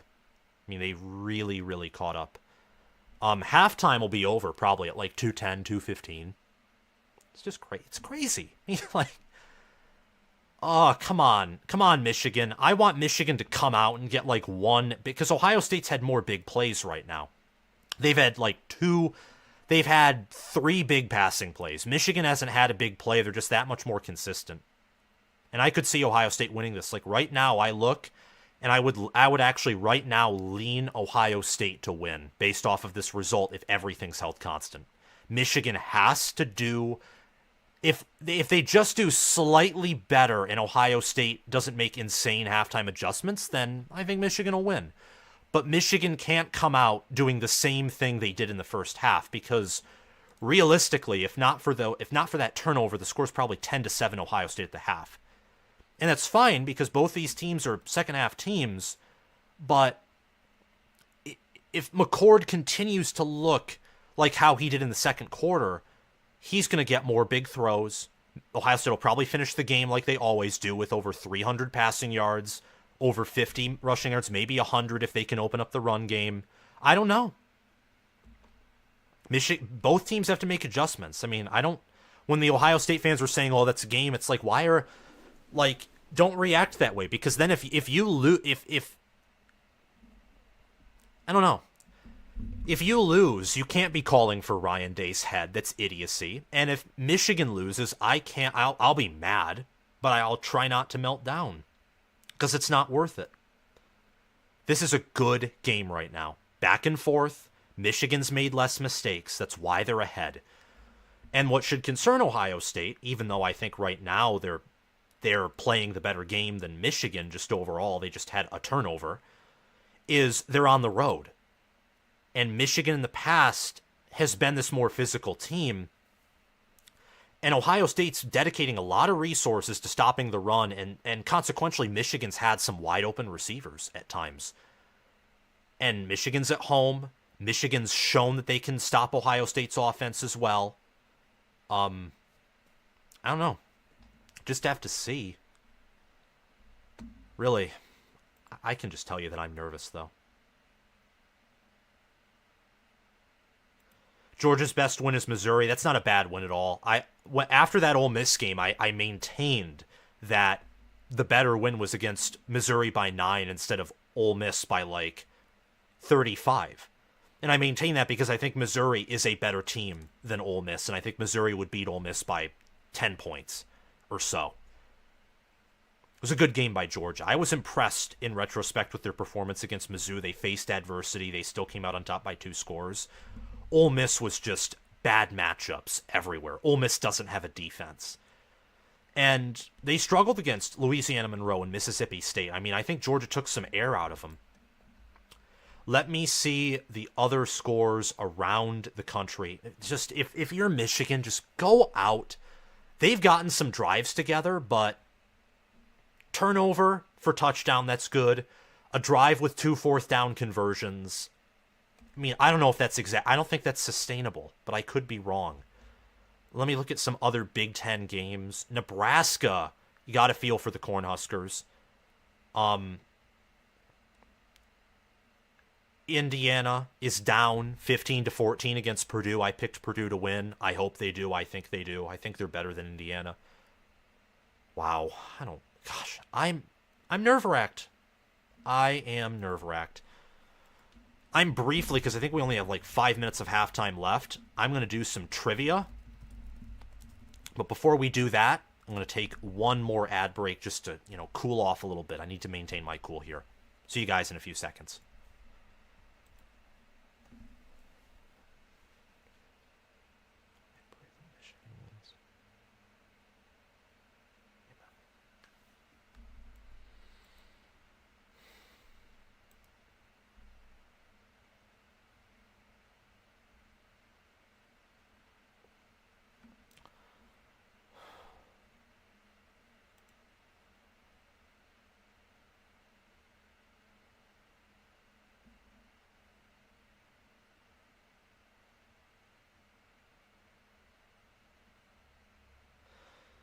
Belisari is trolling. I mean, I think the SEC is overrated, but Ole Miss and Missouri are good football teams. Missouri's a great football team. Ole Miss is just a good football team.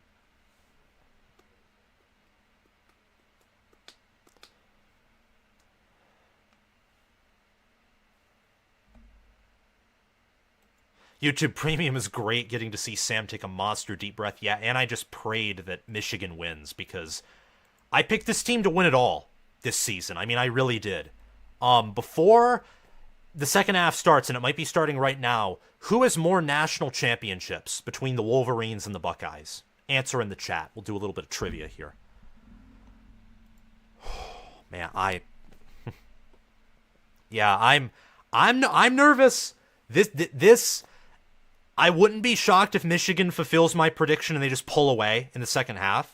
But I wouldn't be shocked if OSU does the same thing either. I mean, these two teams right now are close, which fulfills my prediction, but Michigan hasn't been running in the same way that I thought they were going to. I mean, Ohio State defensively has already defied one of my predictions in the fact that they match up better with Michigan's offense than Penn State does, just because they have a bigger presence at D tackle, and they have better. They're better at stopping the run at linebacker as well. Penn State is better in terms of stopping the pass. Okay, let's see what y'all say in the chat. Okay. Ohio State. No, that's not correct. It's a person, Michigan. In recent memory, Ohio State has been better. That's facts for national championships. All time, though, this is counting the Fielding Yost era. All time, Michigan is more. They have 11 national championships. Ohio State is 8. Who has the superior all-time record? By all-time record, I mean win percentage. I do not mean total wins, because that's obviously Michigan. These two teams are very close. They're above 70%. And that's it, because now they're going to kick off. So who has the higher win percentage? That's what I'm looking for.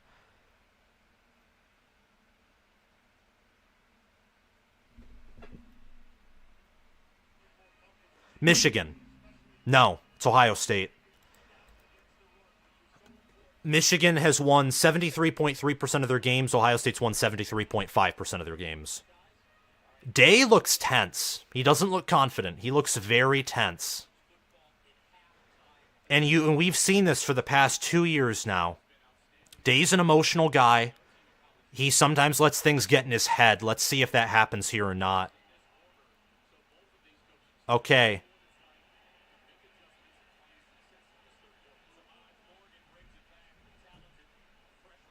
All right, Samaj Morgan brings it back. So Michigan has it. 14 minutes and 53 seconds left. Let's see if Michigan can put together a drive. How about that? And my computer's frozen. That's phenomenal. Don't know if y'all can hear me. Okay. McCarthy's out there with Corum, 1st and 10. McCarthy's 8 of 11 for 85 yards and a touchdown. He looks determined, but part of me also senses that he might be nervous too, facing this Ohio State defense. Wilson motions out. Let's see what happens here. McCarthy passes. Missed tackle from Ohio State, A.J. Barner.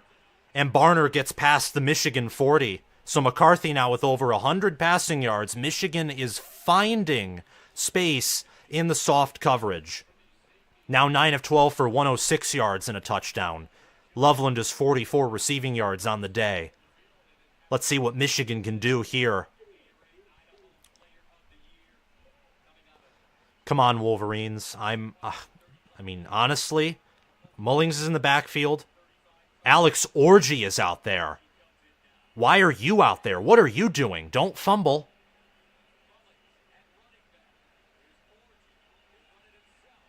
Orji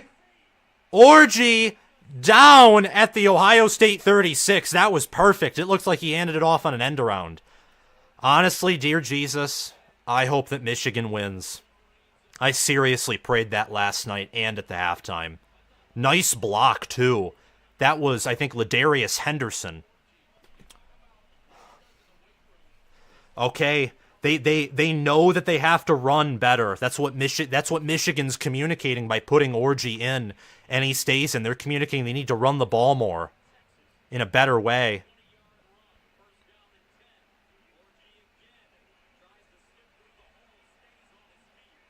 Orji with about a gain of 1.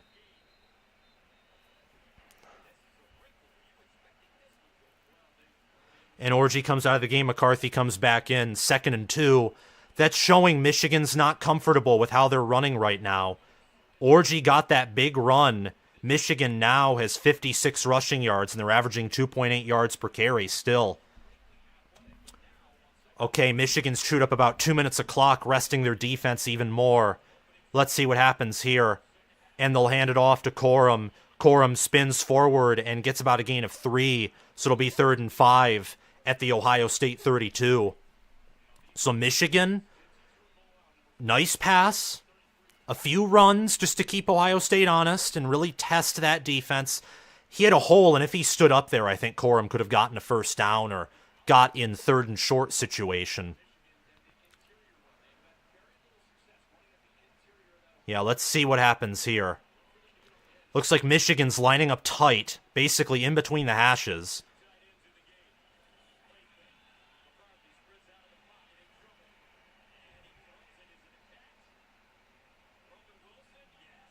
It's a catch. Let me see this. I don't know if that was a catch, but that was a nice throw by McCarthy. No, that's an incompletion. That's an incompletion. That sucks. Do you go for it if you're Michigan, or do you attempt the long field goal? That's an incompletion.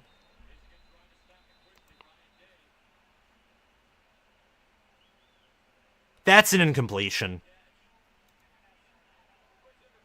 Yeah, that's an incompletion. That sucks. That really sucks. Now, if you're Michigan, do you go for it? That's the question. I mean, you put together a nice drive. You've chewed some clock. I mean, a field goal here, I mean, it puts you up 17-10. Yeah, it's an incomplete pass. It sucks. If McCarthy threw that earlier, I mean, Wilson, Hancock had pressure. He had pressure right. McCarthy had pressure right in his face, and he stayed poised, but he didn't make the perfect catch. And Roman Wilson just isn't. He isn't. Yeah, Ryan Day. I mean, you're right, Day. You have every right to be upset if they call that a completion. It's not a completion. That's an incomplete ball. McCarthy has to throw that better.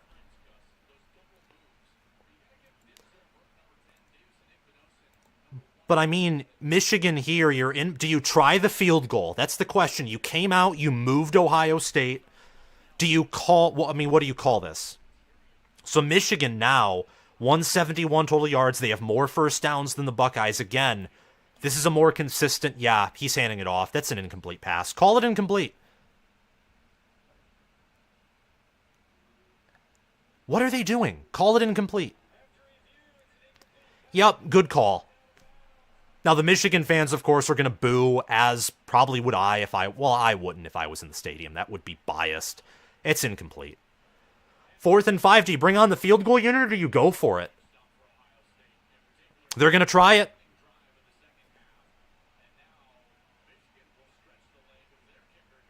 James Turner, 9 of 11 on field goals with a long of 50. Let's hope that James Turner can make the field goal. I know that you all are ahead of me, so we might miss this. But Michigan driving, that's good. And good. So Michigan with some momentum. Ohio State missing a field goal. Michigan right now with the better special teams unit. They gain a touchdown lead. And Ohio, both teams have had some close calls. But Michigan leads by 7. So nice bend but don't break there by Ohio State's defense. That's their trademark. William Herzog, thank you for the $2 super chat. Go Blue. Gotta finish strong. I agree. Would I have loved a touchdown there to make it a 2-possession lead? Yes. But Michigan kicking a field goal there, you gotta get points somehow. And that's good for them to... Look, they ate up a little over 3 minutes of clock to rest their defense even longer. That's good. They now have 18 minutes and 23 seconds of possession.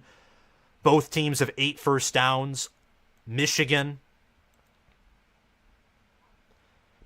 not doing quite well on 3rd down right now. But my computer's slow. I mean, that's bad. Computer is slow. Thank you, William Herzog, again for the $2 super chat. I appreciate it. Yeah, my computer's frozen. I hate it. It's because my solid state drive is like almost out of storage. I don't know why that is. I think it's all the updates that Windows is forcing on. But yeah.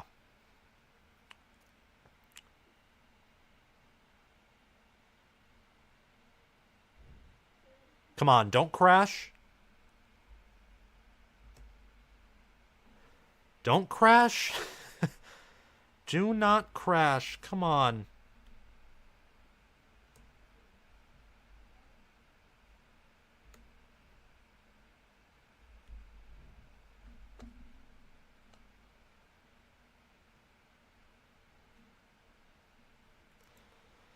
Yeah, guys, if you...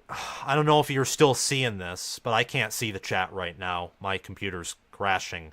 Well, Google is. My computer's just slow. My computer's not crashing. Okay, we're back. Good. We are back. And that's a funny advertisement. This is a hot dog advertisement, or is this like a workout advertisement? There's like a guy with like a 20-pack. Okay, that's funny. That's a good ad. He's like taking off his shirt and it shows the abs and it just keeps going up and up and up and up and up. It's like, okay then. It's funny. Okay. Computer's slow, so I'm going to be giving this a rest. And just be on live stream. 17-10, Michigan. They drove down the field. They got 17 points. Michigan now has some momentum back. Let's see.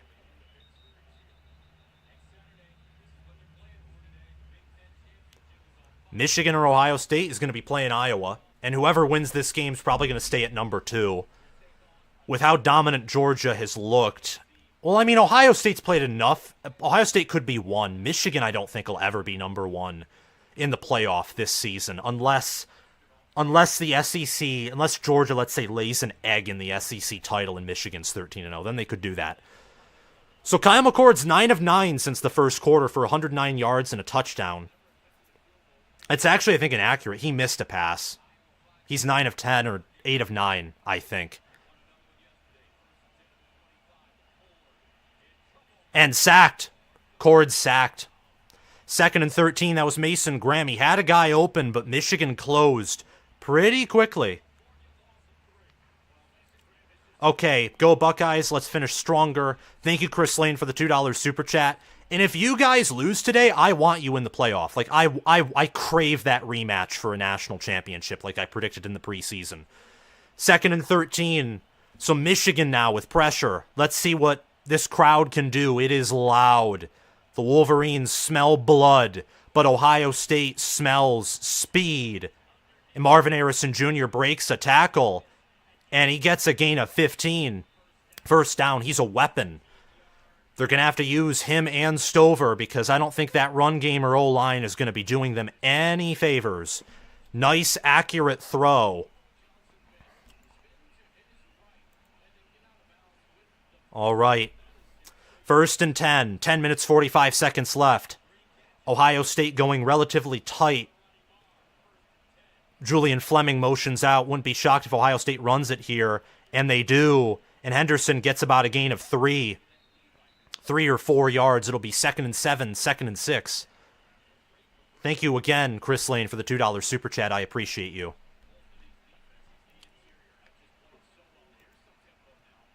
Ohio State going up in tempo. Egbuka gets into Michigan territory. Let's see if Ohio State can tie this up. He's playing well right now. McCord is. He's hit his own stride. 10 minutes left in the third quarter. Okay, come on, Blue. Come on, Michigan. Looks to Ryan Day for his play call. Looks to his signals, which Michigan, yes, I'm going to make this joke, can't steal.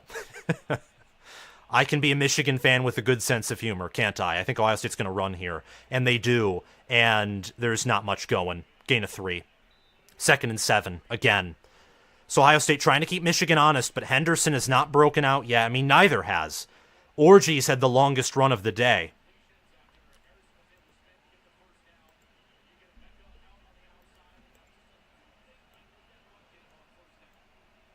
Oh, come on, did I... 2nd and 6. Again, Ohio State is willing to use play clock here. They are not... They use tempo, but only situationally. They are not this no-huddle spread masterpiece. They run it with Henderson. Henderson actually he got some space there. It's going to be 3rd and 2, 3rd and 1. So can Ohio State get the run game going? He had some space there. Let's see what happens. 3rd and 1. If you're Ohio State, do you run it here or do you pass? I don't know what you do. I could see either or. If it's fourth down here, though, I guarantee you Ohio State's going to go for it unless it's a sack. Henderson easy. Gain of 2. Nice push by the really right side of the offensive line. Gain of 2 or 3. Yeah, they got good push. I mean, Michigan got some penetration there. But Henderson put his head down. If you're Michigan... Wow. Oh my gosh. I'm just hoping Michigan can... Henderson comes off the field. He's still a little banged up, I think, or they're trying to keep him healthy. I see Larry Johnson. Doesn't look happy. But he's only going to be happy with a win. That's the only thing either of these teams will be happy with is a win. That might be a hold. That might have been a hold there on Stover. Chip Trainum, though, with a gain of 12. Not every call is going to go your way. 12-yard run for Ohio State. 1st and 10 at the Michigan 22. Fleming. Let me see if Fleming held or not. Yeah, that was a hold on Fleming. But, again, you're not going to get every call your way. You have to fight through adversity. Let's see if Michigan can stifle Ohio State. They're close to the red zone. They're going to want to run. Trainum gets a gain of 5, so Ohio State now running on Michigan. That's concerning.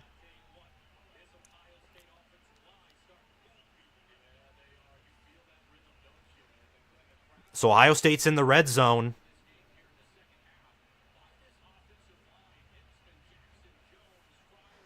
Right, come on. It's not the end of the world if you get a touchdown here, but Ohio State certainly has the momentum if they score a TD. If they get a field goal, it'll be a somewhat of a win for Michigan.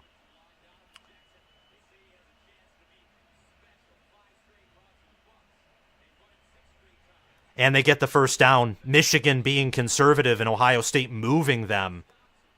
Wow. Trainum just putting his head down. Yeah, I'm concerned. I will say as a Michigan fan, I'm concerned. But Trainum goes out. They're trying to keep him healthy. Michigan's D-line looks tired. Ohio State's chewing clock. Kind of doing to Michigan what Michigan's done to them the past few seasons. Let's see what happens, though. I think Michigan's really trying to defend the pass. Now they're stacking the box. Let's see what happens.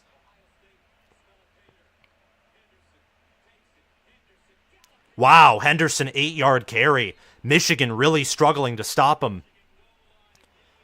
And now Ohio State's just straight up running the ball. They're averaging 3.8 yards per carry. That's not good.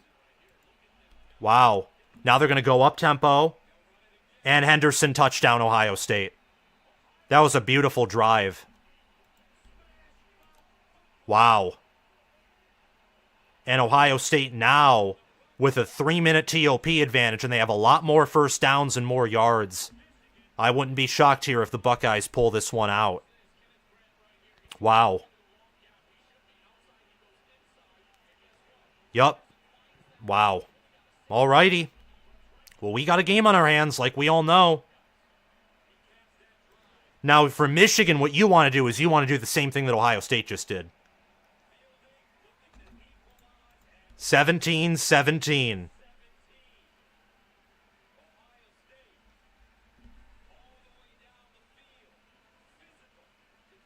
Let's see what happens. Okay, I'm going to take a break. I'll be back. Ad break. And look, people who said this was over in the first quarter, I told you so. Unless we get a touchdown.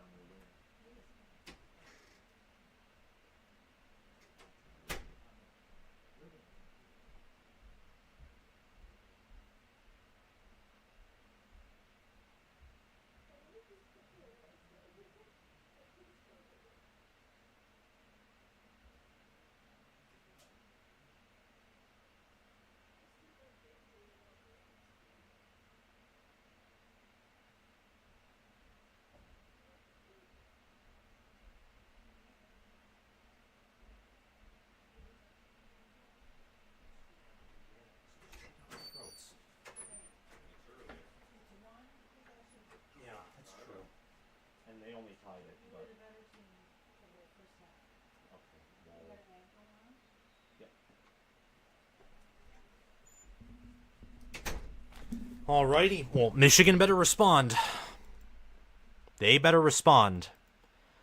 Because right now, Ohio State looks like the better team. I know Michigan looks like the better team overall in the first half. But Ohio State looks like the better team right now. Let's just see where this goes, though.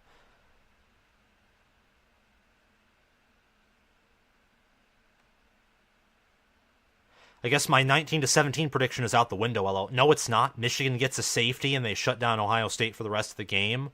Or Ohio State gets a safety. It's not totally done, but it's very unlikely. 34 combined points as well. I guarantee you it'll hit the over. I guarantee you the final score of this game will be like 27-24. Or maybe 31-17. I could see Ohio State taking this game over 31-17. I'm nervous. I feel like they ever since Michigan took that 2-touchdown edge. Well, yeah. Ohio State's outscored Michigan 14-3 ever since Michigan was up 14-3. So we'll see what happens here. But I am nervous. I'm telling you that right now.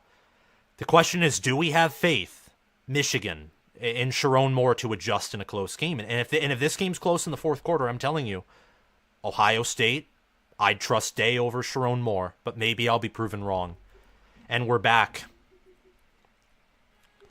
Both teams are pretty balanced. Again, Michigan being more consistent, Ohio State being more explosive, though.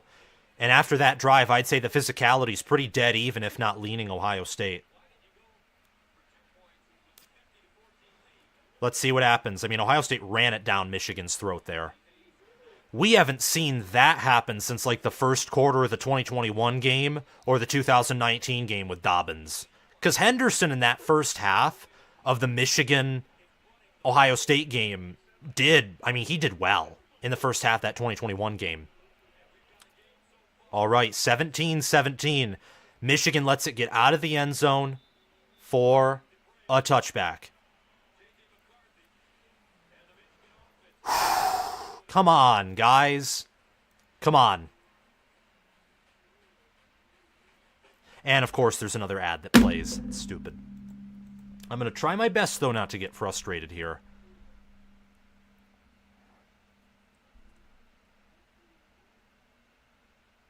And, guys, don't blame the refs. Don't do it. I'm saying that to both sides because I'm seeing it in the chat right now. Let's see. Michigan needs to mess up kick return and give the Bucks the ball. Well, they didn't do that. My 24-17 Buckeyes pick looks good.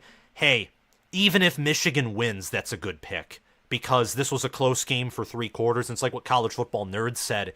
If the game's close in the fourth quarter and it goes the other way, it was a good prediction because you predicted it to be close. Ohio State's averaging more yards per carry and more yards per pass attempt right now. This hasn't been the case in this game. I'm telling you, that box score is important, but we'll see. This could be a game where, in retrospect, Ohio State outgains Michigan, and yet Michigan wins. We'll just have to see. We'll have to see. Michigan has to get a touchdown here, I'll say that. I don't think a field goal's enough. Maybe it will be, but I don't think so. Because what that drive does is it makes Ohio State realize, oh, we can be physical too.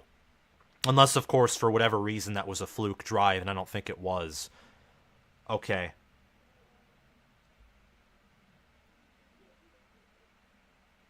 Oh, yeah, I mean, Fleming got away with a hold. But it is what it is, man. And it really is what it is. I hear the inner devoted, biased fan in me saying maybe the Big Ten, is screwing Michigan over because they don't like the cheating. But I don't think so. Let's see what happens here. I'm trying to be objective. Okay, and we're back. So Henderson I don't think he's completely healthy, but he is playing his heart out. For sure.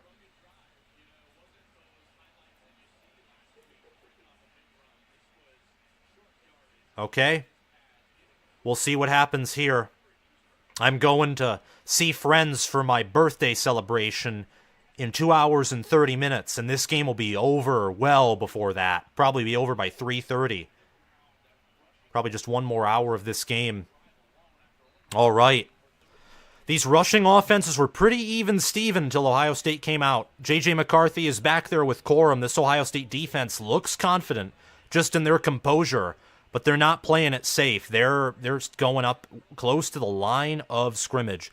Corum with a decent run, gain of about 5, 2nd and 5. Michigan will probably try and mimic OSU here and risk being at a 3rd and medium. I'd say run it again. Oh my gosh, my heart is racing because I know Ohio State has the momentum, but I could be wrong.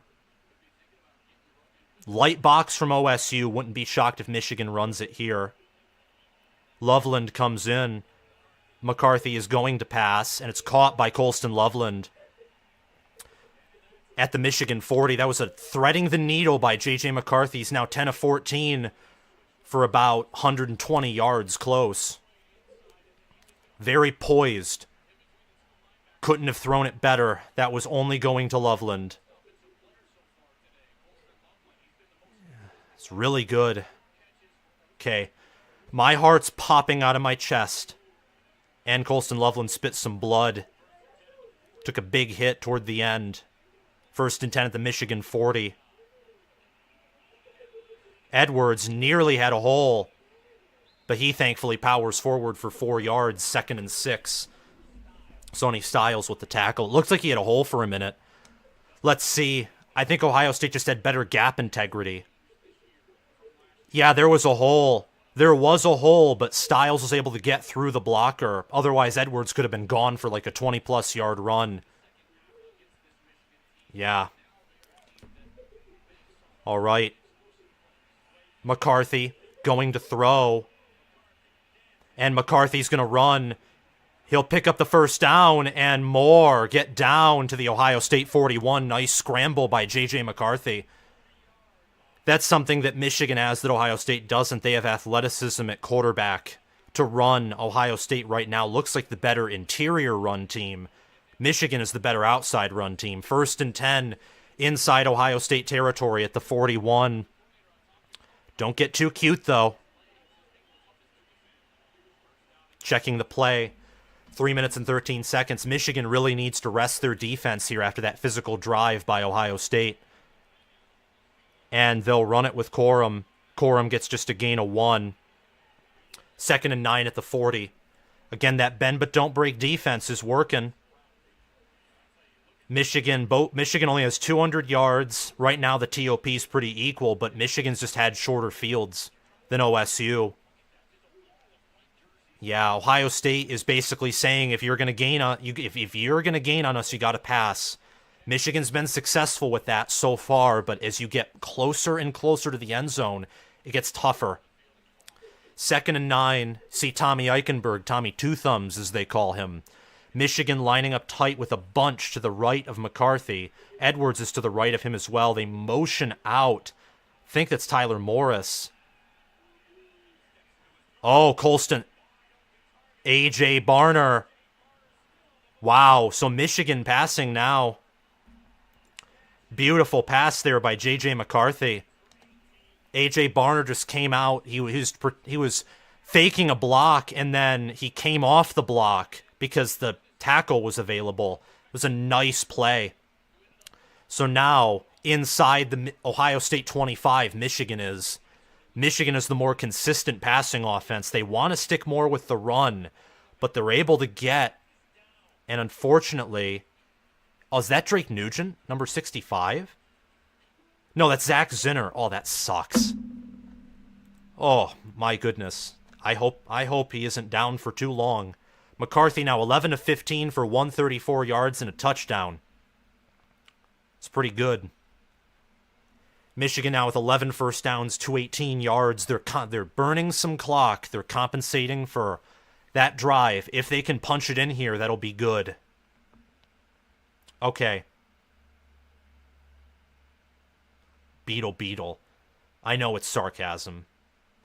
Ads for absolutely no reason. Nice. Speaking of which, I'm gonna... Oh, no, I already took an ad break, I'm pretty sure. I'll take one at the end of the third quarter. And thank you for the super chats, by the way.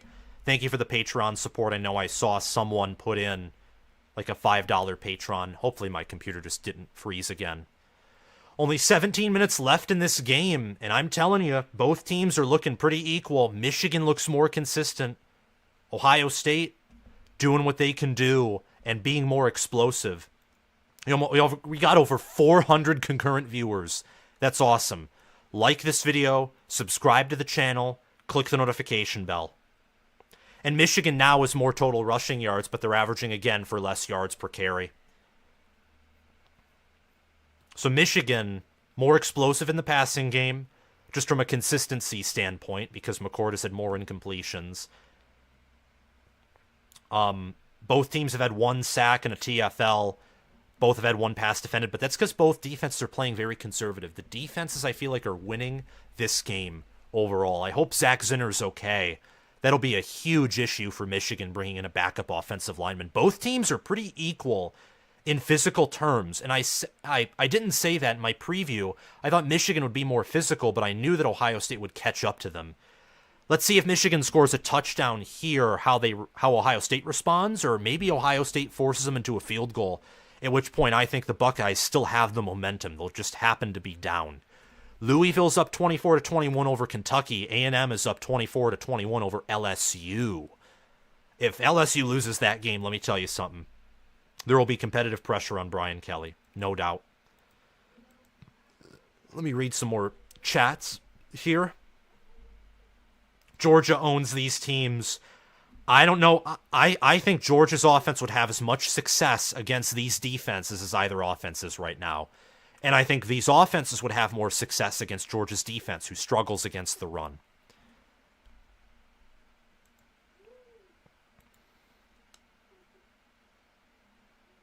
Yeah, oh my gosh, that's bad. That is horrible. That's horrible. Oh no. Well, Michigan. Oh no is the correct word, SFS inverted. For Michigan, this is going to be a test.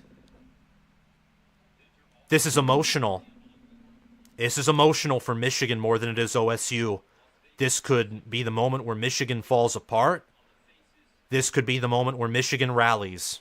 This will determine Michigan. This will really determine the type of team Michigan is. But, dear God, thank you for this beautiful day.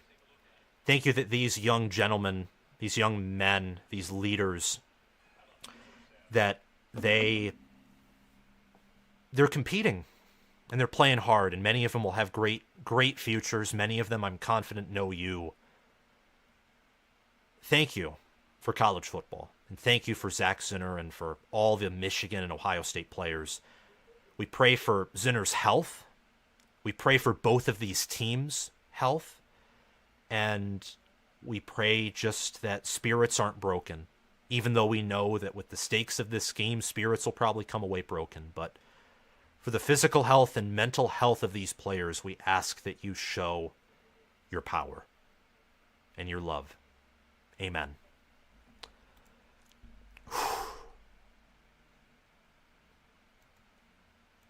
What's going on? Oh.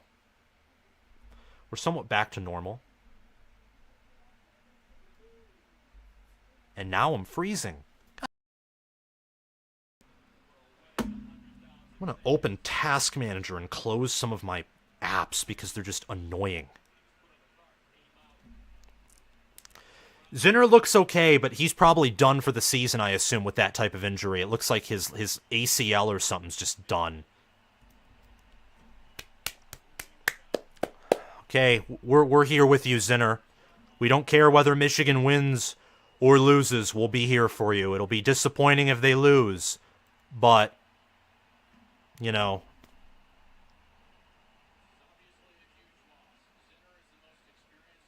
Yup, Zinner is the best offensive lineman.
Okay, now I'm back. Okay, perfect.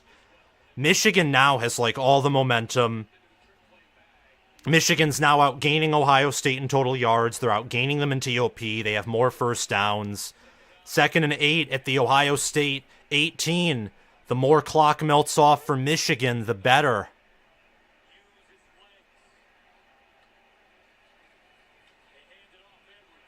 Edwards gets about a gain of 2. Be about 3rd and 6, 3rd and 5.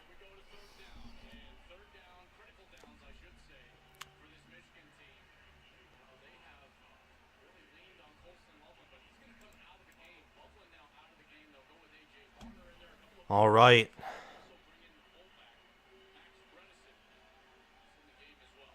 All right, yeah, Ohio State's beginning to look a little tired now, just like Michigan was in the 3rd. Let's see what goes on here for the Wolverines. They're 1 of 8 on 3rd down conversion, but that's because they're facing the Ohio State Buckeyes, the Silver Bullet defense. And you were right, loss at the 20. That's nice. So now Michigan will attempt a kick. I don't know why someone said in the chat that was game. So Michigan will get 27 points, likely.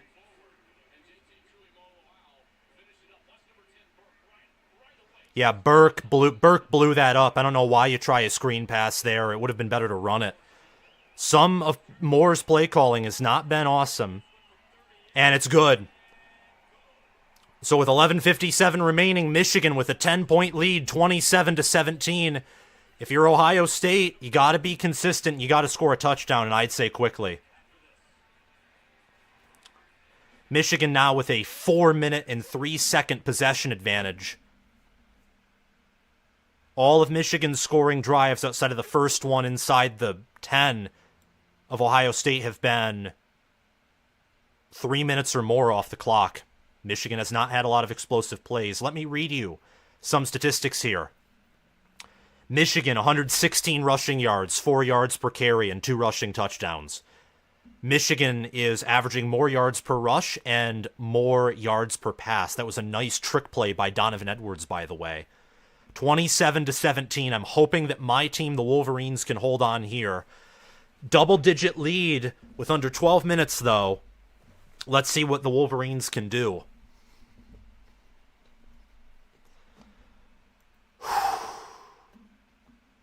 Let me check the chat, see what the chat says. Oh, I gotta pop out the chat. I forget about that. Yeah, sorry guys again for that whole debacle. Everything crashed. Like my computer crashed. The screen went black. It's my bad, really. Okay. Phew. And I'll make sure that scoreboard is up there. Perfect. Okay. OSU can't do much of anything right now. Well, you just went on a physical run. The problem is Michigan's the more consistent team. I mean, they're out rushing Ohio State. They're running for more yards per carry. Both teams are actually running for more yards per carry than the opposing defense typically allows. What? That's weird. Don't sweat it, Sam the man. I'm trying not to. I am nervous. Yeah, SFS inverted, you're right. Ohio State needs to score, and you have to score quickly. Maybe not. Maybe you can take some time off and get a 3-and-out from Michigan. But Michigan's rallied here, and they're bringing out creativity. They've taken their first double-digit lead since early in the second quarter here. Michigan 27, Ohio State 17, the big house. And Michigan, of course, they kicked the ball out of bounds. So the ball will be at the Ohio State 35. Wow. So Michigan's had more penalties. Michigan's been the less disciplined team from the penalty front, but they've been the more disciplined and consistent team everywhere else. Will Johnson's out. He's probably not going to be playing for the rest of the game. Michigan looks excited. 11 minutes and 57 seconds left in this game. Michigan with a 10-point lead. Can they hold it on? Ohio State has good field position. Henderson is in the backfield. Will Ohio State run it here? They do. And Henderson gets about a gain of 5. 2nd and 5.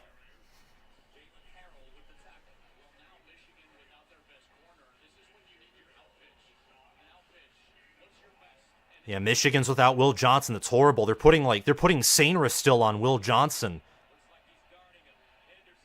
And Ohio State's able to run. I think they're going to run the ball as much as they can, because they can run on Michigan's defense. They figured that out.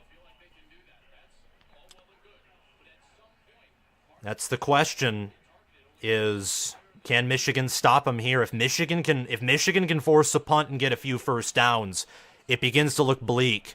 Marvin Harrison Jr.'s had 6 targets but only 3 catches, most on big plays.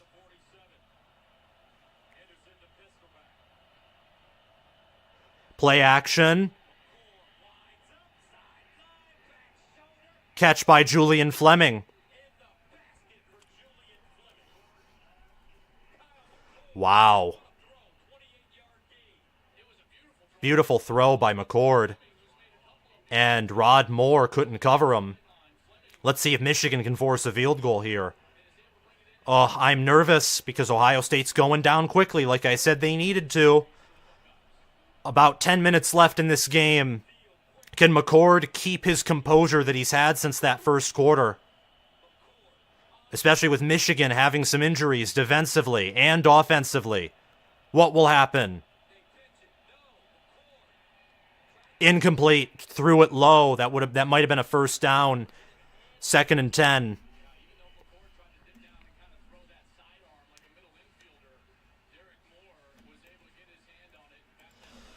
Okay, come on, Michigan. Get a pick. Oh, yeah, Derek Moore might have gotten a piece of that ball. Too low for Henderson to catch. So 2nd and 10 for the Ohio State Buckeyes. 10:23 left in the game. Fleming motions out, probably as a blocker. They run it with Henderson, and Henderson, gain of 2. McCord is 15 of 25 for 213 yards, a touchdown and a pick. He's no C.J. Stroud, but he's been good, especially ever since that first quarter. Closing in on 10 minutes now.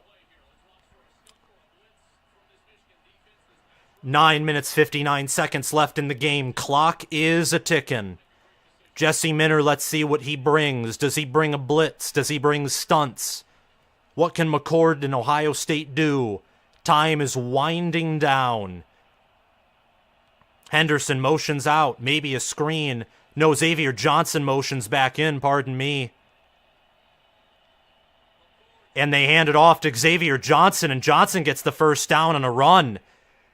Ohio State called that perfectly. Wow, that angers me. This Ohio State team's mentally tough. They are. You have to give them credit there. Yeah. Oh, I'm nervous. That's why I'm biting my nails. I'm nervous. You got to force him to a field goal here if you want to continue to put the boot on the neck. 9 minutes left in the game. Ohio State perfectly content with chewing up clock. At least a little bit. I think they have faith in their defense. And they're going to run it. And Henderson gets about a gain of 1. So it's 2nd and 9.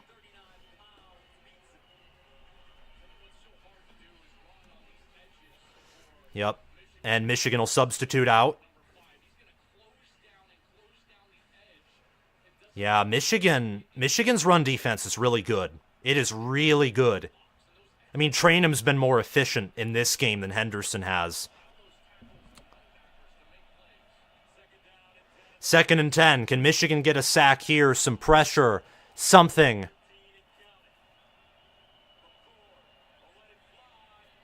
Marvin Harrison Jr. touchdown. Knew Marvin Harrison Jr. was going to get a touchdown.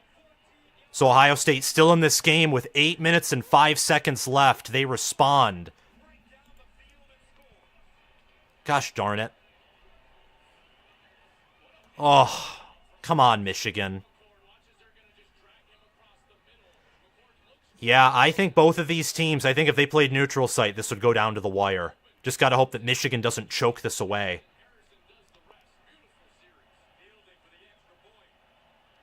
Eight minutes, 5 seconds left. Let's see what Michigan can do. LSU took the lead over Texas A&M. Both teams have 3 punts. Differences, Tommy Doman's averaging 52 yards per punt. Special teams is playing a factor. This would be a tied game if not for Jaden Fielding's missed kick. Oh, I'm nervous. What Michigan needs to do? Wow, I'm terrified.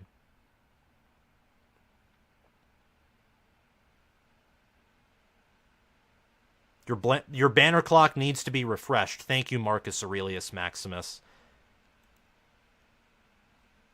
Well, now it's good. Now it's good. Michigan needs a long, time-consuming touchdown drive. I agree. And they've been able to... I don't think they've punted at all. Have they? Let me look at the play-by-play. Oh, this is on the wrong... Never mind. Let me see. Let me look at the play-by-play here.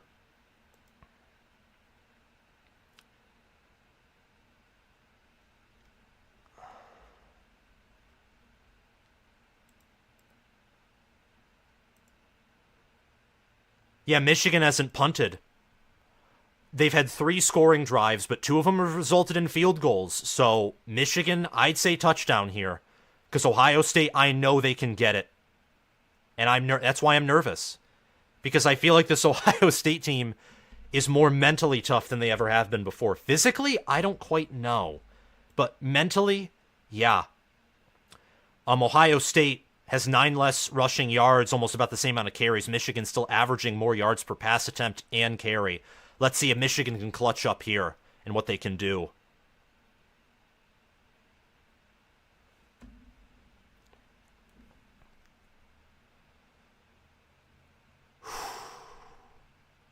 This game's already hit the over, by the way. It's already hit the over. It's a combined 51 points by both teams. So both defenses are not invulnerable. They're not. They're pretty good. But that bend but don't break hasn't necessarily been working for either team.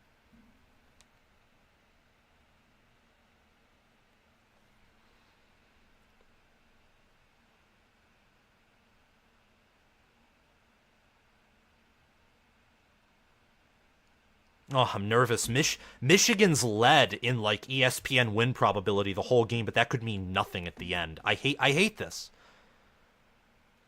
Speaking of which, I'm just going to take a brief ad break. Oh no, game's back. I'll take another ad break because there will inevitably be another one before this game ends. Gosh darn it. Like this video and subscribe to the channel. Please. If you haven't already. Can Michigan respond with a touchdown here? That's the question.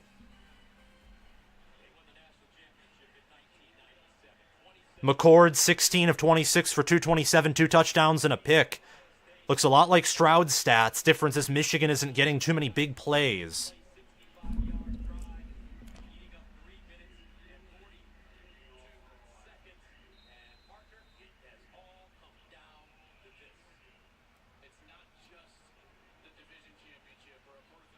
Yeah. 27-24 Michigan. Ohio State kicks it off. 8 minutes and 5 seconds left in this game. And I have a feeling it'll be a long 8 minutes and 5 seconds. First and 10 for Michigan at their own 25. They've led or tied this whole game. Will Ohio State ever take a lead here? I just have a feeling that the Buckeyes at any moment could explode and take a lead. Michigan's offense has to be very careful with the ball. Not too conservative, though. They have to It looks like they moved Barnhart in at guard.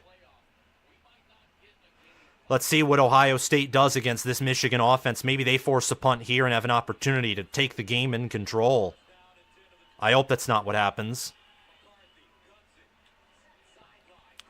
Cornelius Johnson with the gain of 6. It'll be 2nd and 4.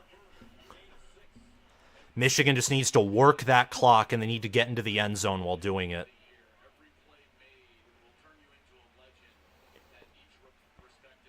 Oh my gosh, I'm nervous. I am more nervous than I have ever been.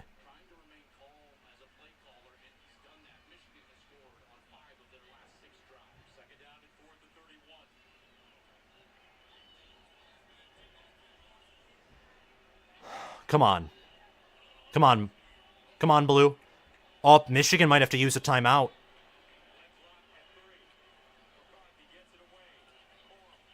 Corum with a gain of 1. It'll be 3rd and 3 for Michigan. Clock will wind to under 7 minutes. This is a clutch 3rd down conversion here. This is the 3rd down that championship teams will convert, or that championship teams will stop. Doesn't mean whoever gets this or doesn't get it wins the game, even though we might look back on it and say that. But let's see what happens here.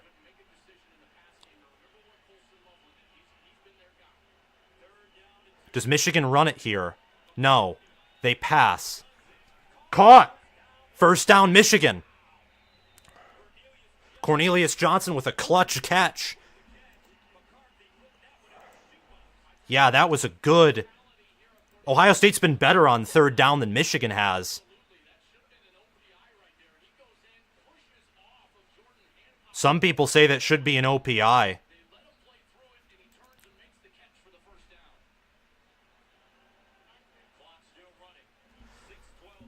6:10 left in this game. I agree that could have been an OPI.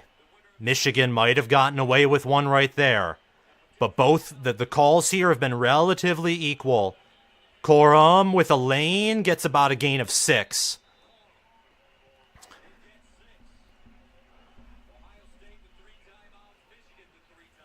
All right, and the clock still winds. It looks like Michigan's going to want to take this all the way down.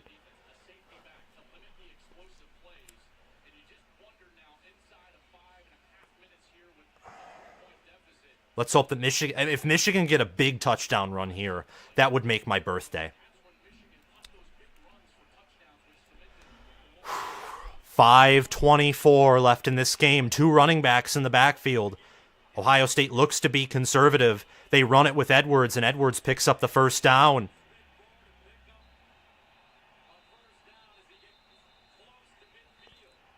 Ball at the Michigan 48, 1st down. Wolverines. Clock's going to wind to under 5 minutes now. Michigan picking up 2 first downs. They've broken over 300 total yards.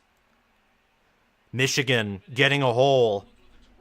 Let's hope that Michigan can keep this up. They're going to wind that clock all the way down. They're going to try and lean on this defense here. They moved Barnhart in at guard, and he's played well.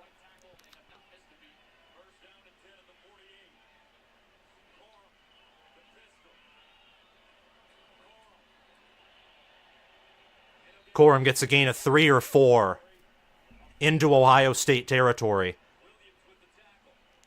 Clock's going to wind to under 4 minutes now. This is where I'm getting really nervous because Michigan punts, I guarantee you Ohio State can drive down and score, but the clock is winding down. Michigan's eaten 4 minutes of clock right now, and this Ohio State defense, you bet, is going to get tired as this winds under.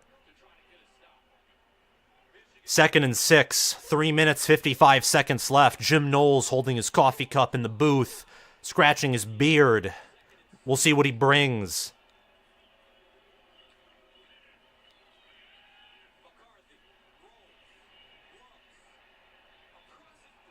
Wow! Cornelius Johnson, 5-yard reception. It's going to be 3rd and 1.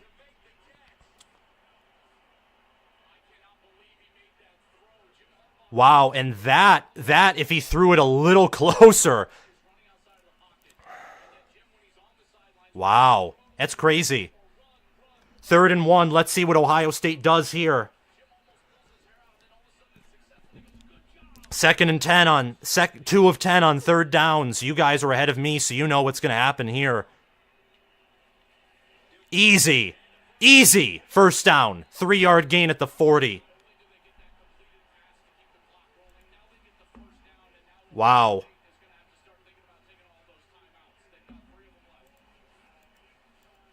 Wow. If Michigan wins by 3, I'll probably... Oh, wow. I mean, that's just crazy. Clock is winding under 3 minutes. Ohio State's going to have to start using some timeouts. And Kyle McCord's going to have to run the 2-minute drill at minimum. Okay. Almost 6 minutes of clock chewed off on this one drive. Corum outside. And he stays in bounds. 1st down. Michigan. Michigan's physicality showing itself. And Ohio State takes their first timeout.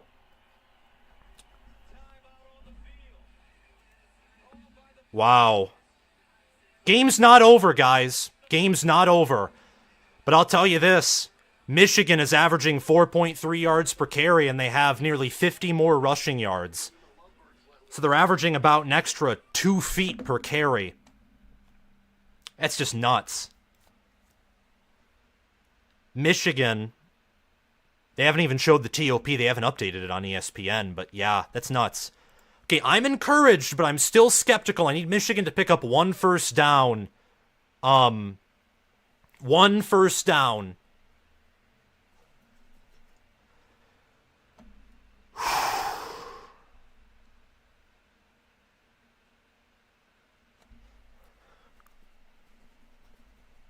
Come on, Michigan.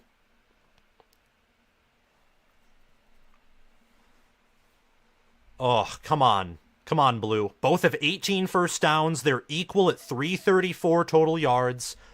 Michigan right now, they have more than a 30-minute TOP advantage, so they'll finish with a lead in TOP. Oh my gosh. Oh, wow. It's not game over yet, Beetle. Don't say that. It's not over, but I'm telling you, that Buckeye defense has got to be tired, and they got to be demoralized. And Jim Knowles, the problem with Jim Knowles right now is he's staying in that bend but don't break scheme. So he's letting Michigan get yards instead of gambling. And I think you got to gamble here. With how Michigan's been running the football, you have to gamble. McCarthy, 16 of 20 for 148 yards and a touchdown. On the ground, McCarthy's just had 17 rushing yards. And the crowd can feel it in Ann Arbor. I'm hoping, I pray. LSU up 42-30 over A&M right now, and they're in A&M territory.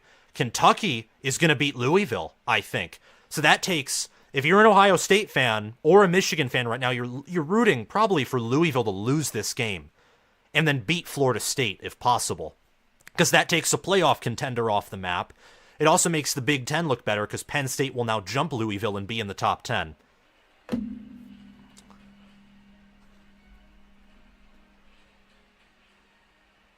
Okay.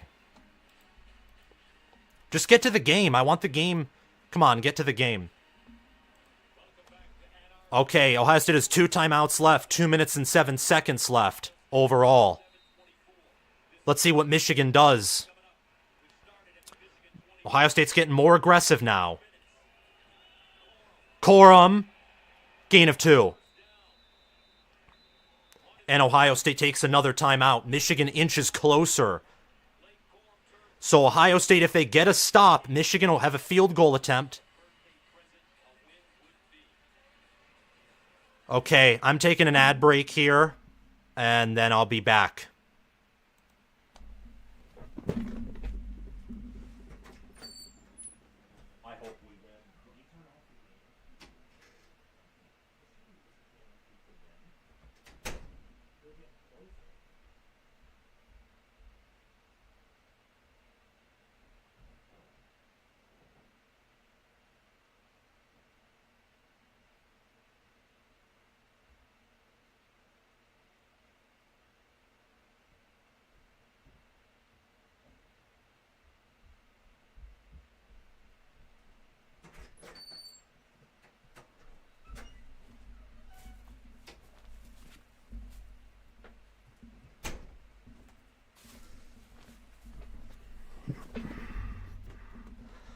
All right, make sure to like and subscribe.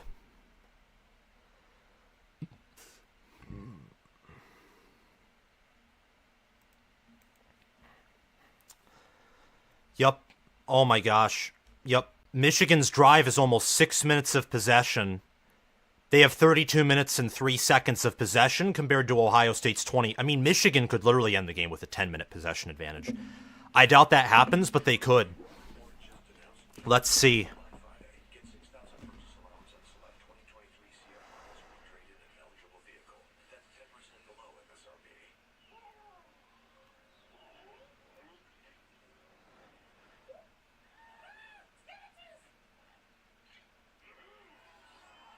Come on, get back to this game. This is annoying.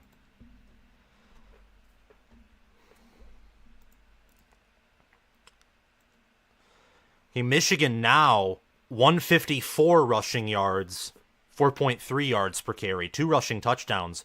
Their long of the day's been 22.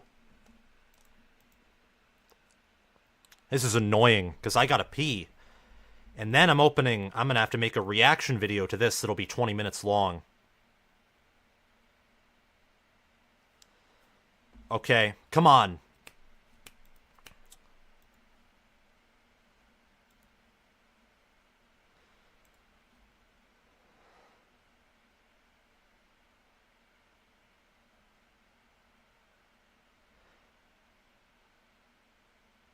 Yeah, guys, it's not enough.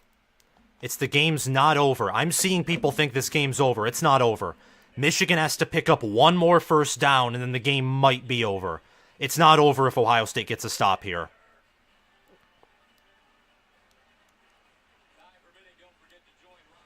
Okay, 1 timeout left for Ohio State, only 2 minutes and 3 seconds left. Michigan's in field goal range, so I'm thinking Ohio State will have to score a touchdown here.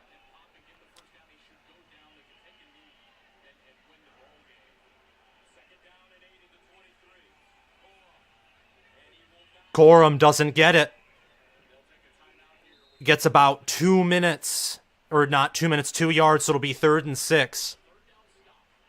And the Buckeyes don't take a timeout here. They're trusting their defense. They're saving that 1 timeout.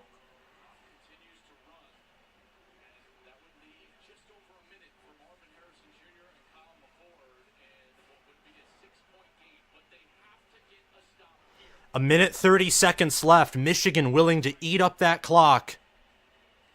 Michigan might take a timeout here, let the clock totally bleed. I think that's what they're going to do.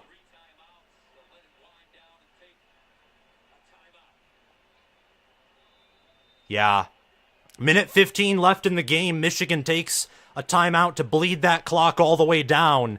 McCord will have to execute a 1-minute drill. Probably.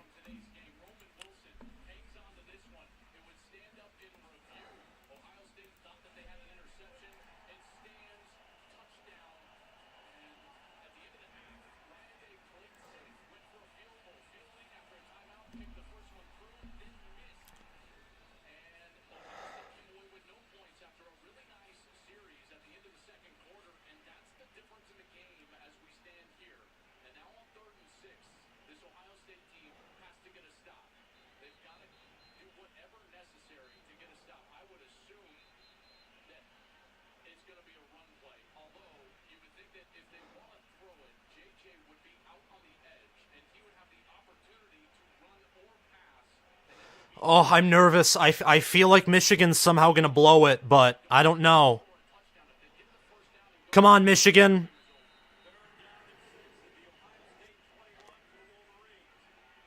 Michigan will probably just run it.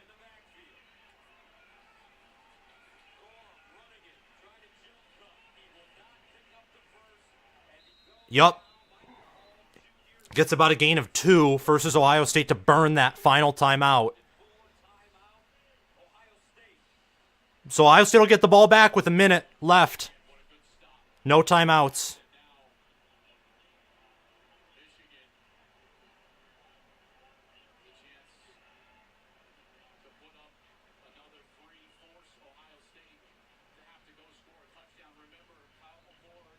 Oh, I feel like this is leading to Ohio State winning 31-30. That's what I feel like this is leading up to.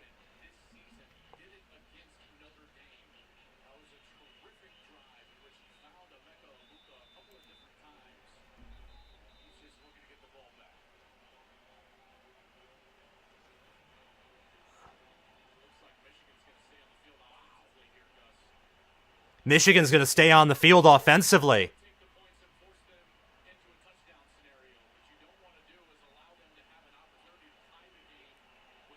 Michigan's going aggressive here. Are they actually going to go for it on 4th down? I think they're going to try and get Ohio State off sides.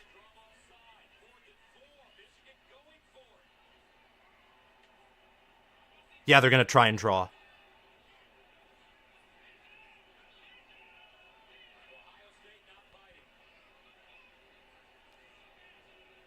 Yep.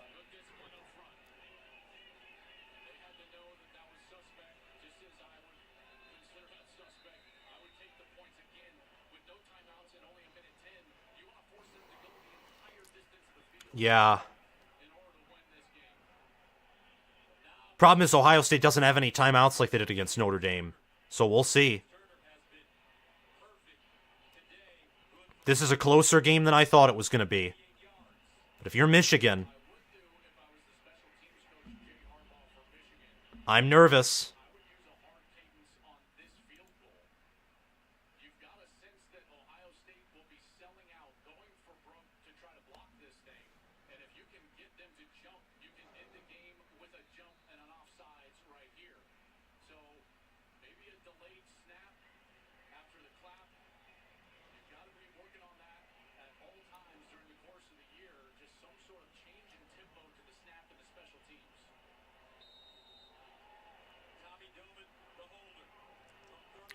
Okay, come on.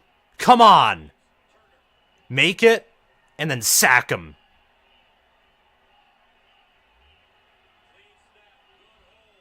Kick's good. 30-24. A minute 6 left on the clock. Michigan goes up 30-24. Oh my gosh, I'm nervous.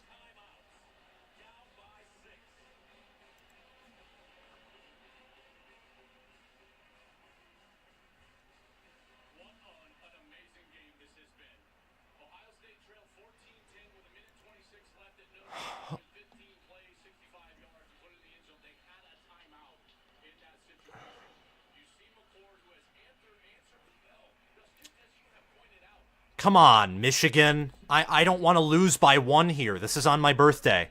Or not on my birthday. This is on Corum's birthday. This is 4 days after my birthday.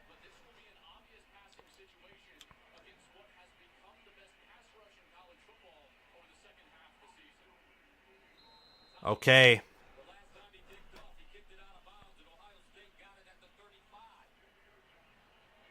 Okay, come on.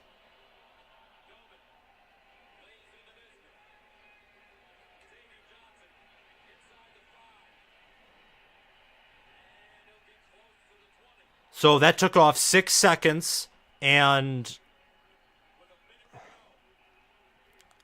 and Ohio State has to drive 82 yards. They have to drive 82 yards to score. Let's see what happens here. This is shaping up to be an all-time great game, a better game than the previous 2. Michigan by no means is guaranteed to win here. None. McCord has been clutch over the past 3 quarters. Let's see what happens.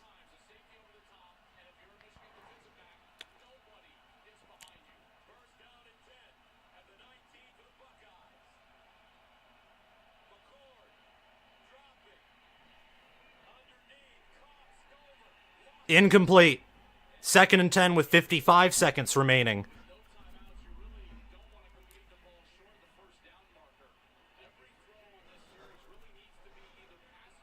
Okay. Ohio State can do this, Michigan. Come on. Put the pressure on them. This game here has been all-time great caliber. May the best team win.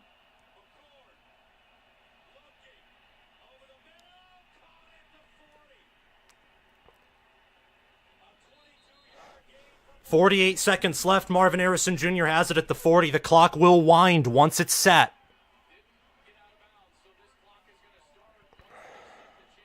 Come on, Michigan. Come on.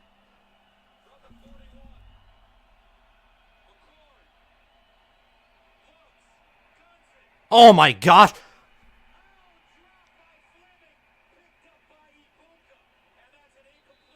Incomplete pass.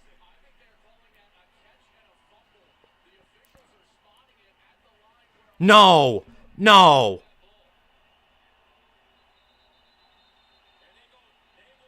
They'll take a look at it. I think that was an incomplete pass.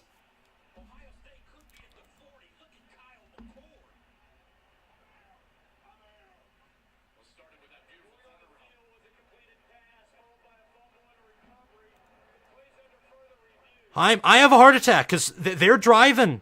They're driving. They are literally driving. They can do this. Let me see. One. Okay. 1, 2.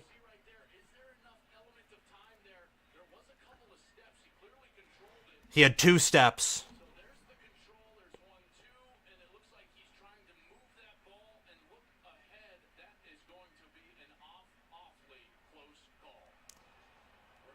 Oh, I just hate this. It's like, why? Oh my gosh. Ohio State's going to win, aren't they?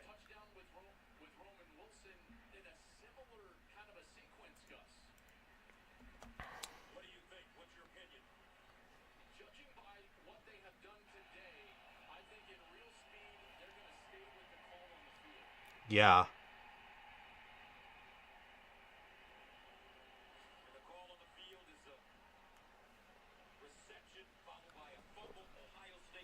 So Ohio State.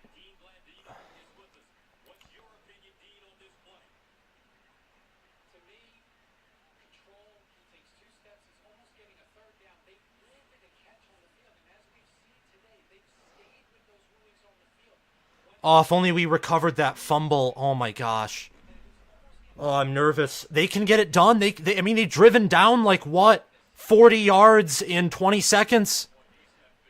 Gosh, I'm nervous. I'm nervous. Oh, I'm nervous. Whew. And they're taking forever for all this stuff.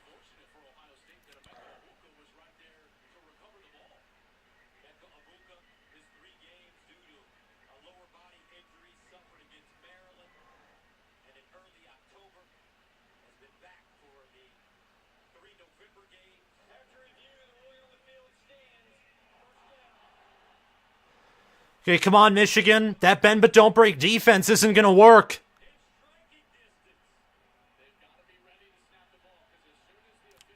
Sack McCord, please. Sack McCord to get him out of Hail Mary range.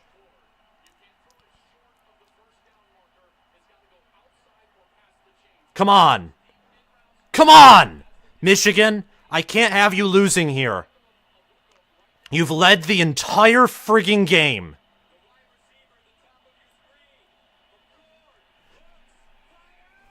Picked off! Oh! Michigan has it! Picked! All-time classic. Honestly, Buckeyes, you scared me. You freaked me out. Holy cow, you have a good team. You deserve to get into the playoff. Unless there's defensive pass interference. Let's see what the penalty is. Oh my gosh. Wow, that was a good game. You are not going to hear me. You're not going to hear me bang on Ohio State. You're not. Wow. So, holy cow. Michigan got pressure when it counted, only sending 4 people. This D-line can only send 4 men. Wow. Michael, you called the pick. Wow, that's an all-time classic. Michigan. Ohio State outgained Michigan. They had more first downs. But Michigan. Wow. This Michigan team responded to adversity. And to their credit, Ohio State did too. This Ohio State team's mentally tough. Michigan's just the better team. That's what this game says. And you got to feel for Marvin Harrison Jr., really, because it's not his fault. He had 5 receptions for 118 yards and a TD.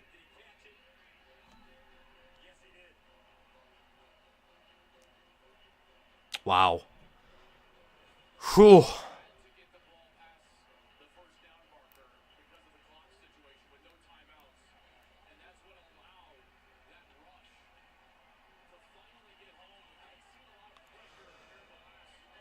Wow. That's crazy.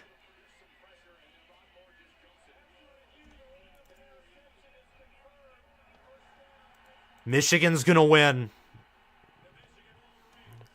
25 seconds left. You got to take one knee, and Sharon Moore will go to the field. Oh my gosh. This team's good. You don't have your coach for 6 games, and you go 6-0 in those games, including 2 top 10 wins. This is a good team. Wow. All-time classic, man.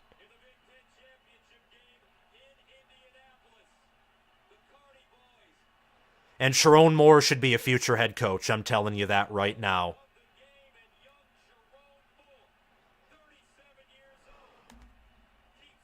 Wow.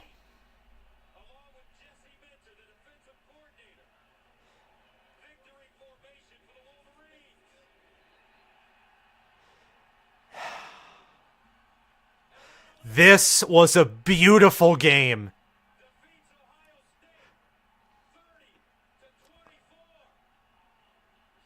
Wow.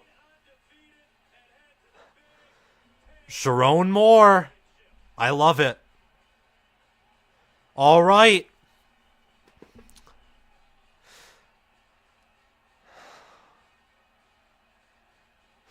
Thank you guys so much for watching this video. Have a phenomenal day. I'm going to go celebrate with my friends. I am going to make a quick reaction video with my emotion. And I'll make a longer reaction and analysis tomorrow. Have a phenomenal day, guys. And Ohio State fans, look, Nathaniel Lathey, I feel bad for you. I don't think this was necessarily a choke, though. You never led the whole game. Michigan was consistently 1 step ahead. If they had Stroud, I'm telling you, Ohio State probably wins this game. But you didn't. In the same way that if Michigan had Olu Oluwatimi and their tackles from last year, Michigan probably wins this game by double digits. This is beautiful. And with the sign-stealing stuff, let me tell you this. Michigan on the field proved that they were the better team, the more physical team, and their wizard is gone. And they don't have their head coach. So what Michigan has done in the past 2 years, tainted? Yes. Is cheating wrong? Yes. But they made legitimate changes, and that's why Michigan, the Big Ten runs through Ann Arbor right now. That's objective. And DeMoney 5675, I feel bad for you. You guys played a good game. Ohio State was mentally and physically tougher than they've been all season long. You closed the matchups with us. Your defense played wonderful. Your offense didn't do your defense any favors by having more punts. And you had the worst quarterback play than Michigan did.